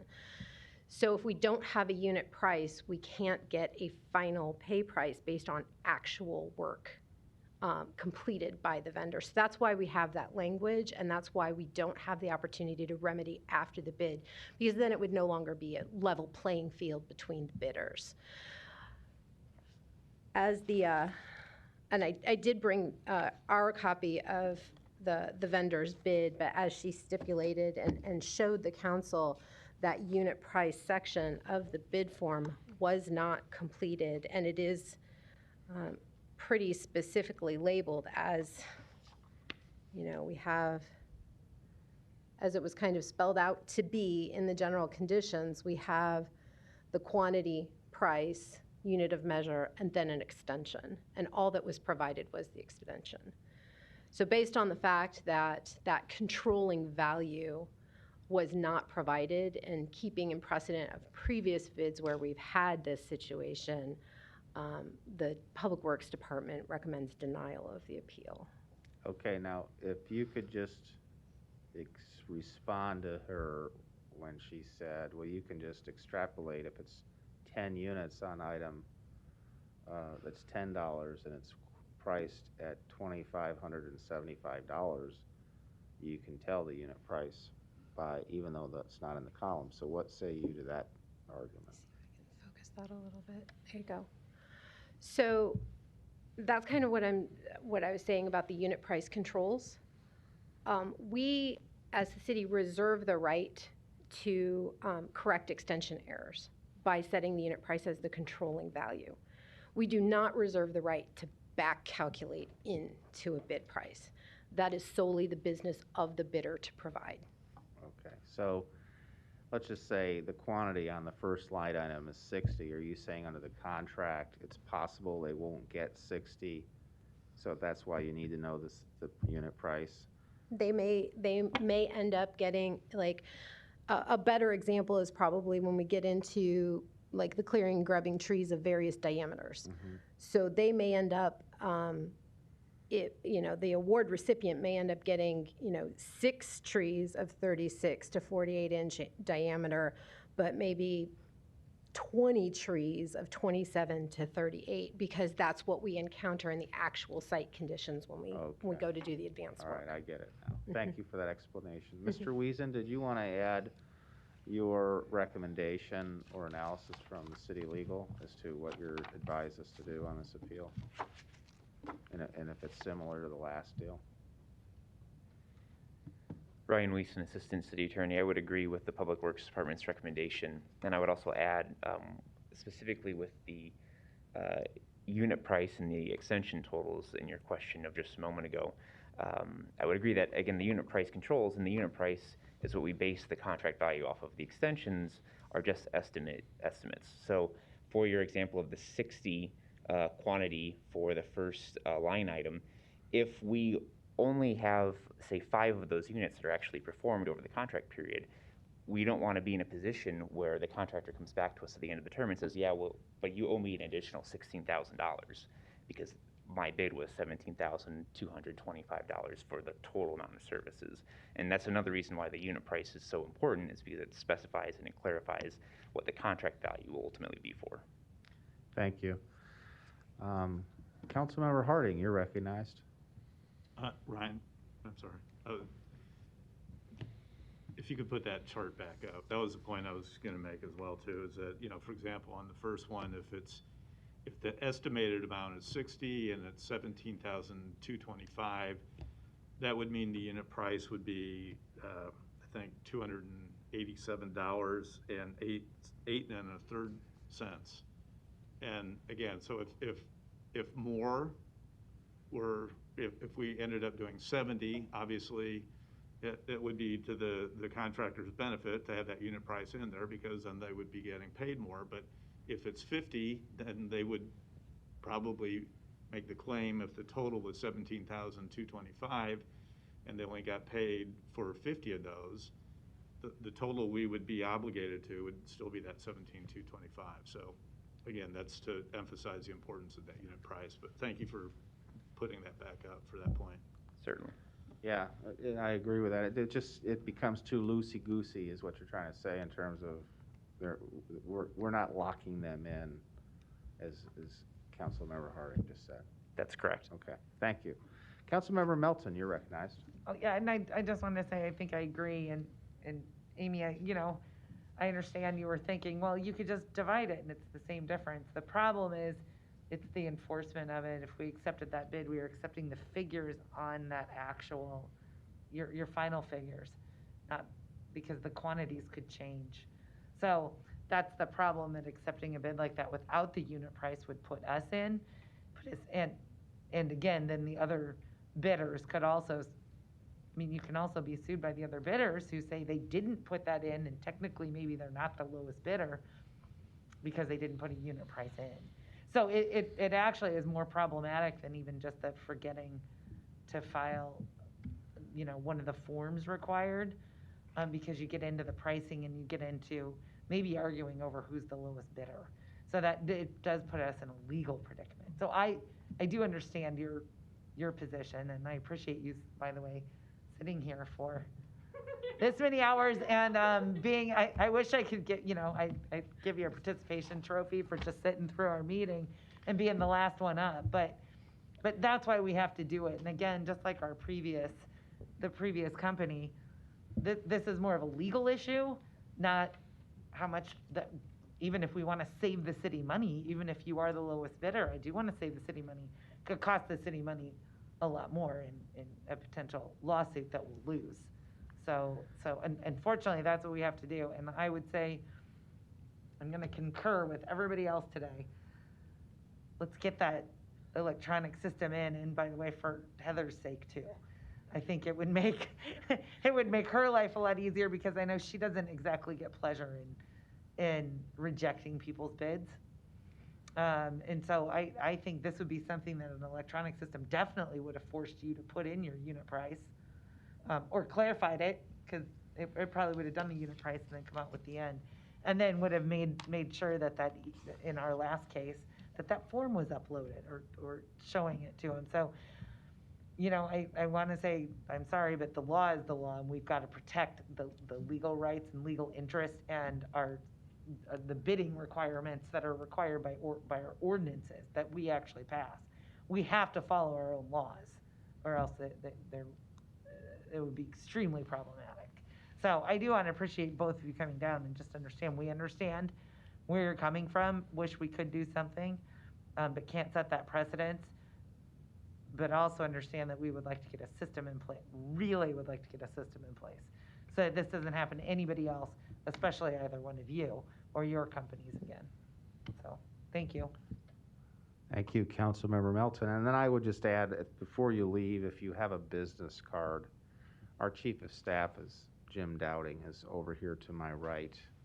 He can reach out to the city attorney and who handles the Parks Department issues, and Mr. Briers, and try to get an answer to question on that other matter as to the arborist. Okay? What's the pleasure of council on item 51? Roll call. Harding. Melton. Palermo. Brennan. Festerson. Gray. Mr. President. Yes. Motion passed 7-0. Non-action items, items 52 through 63, do not require a public hearing or city council consideration at this meeting, but will be placed on a future agenda for public hearing and or vote.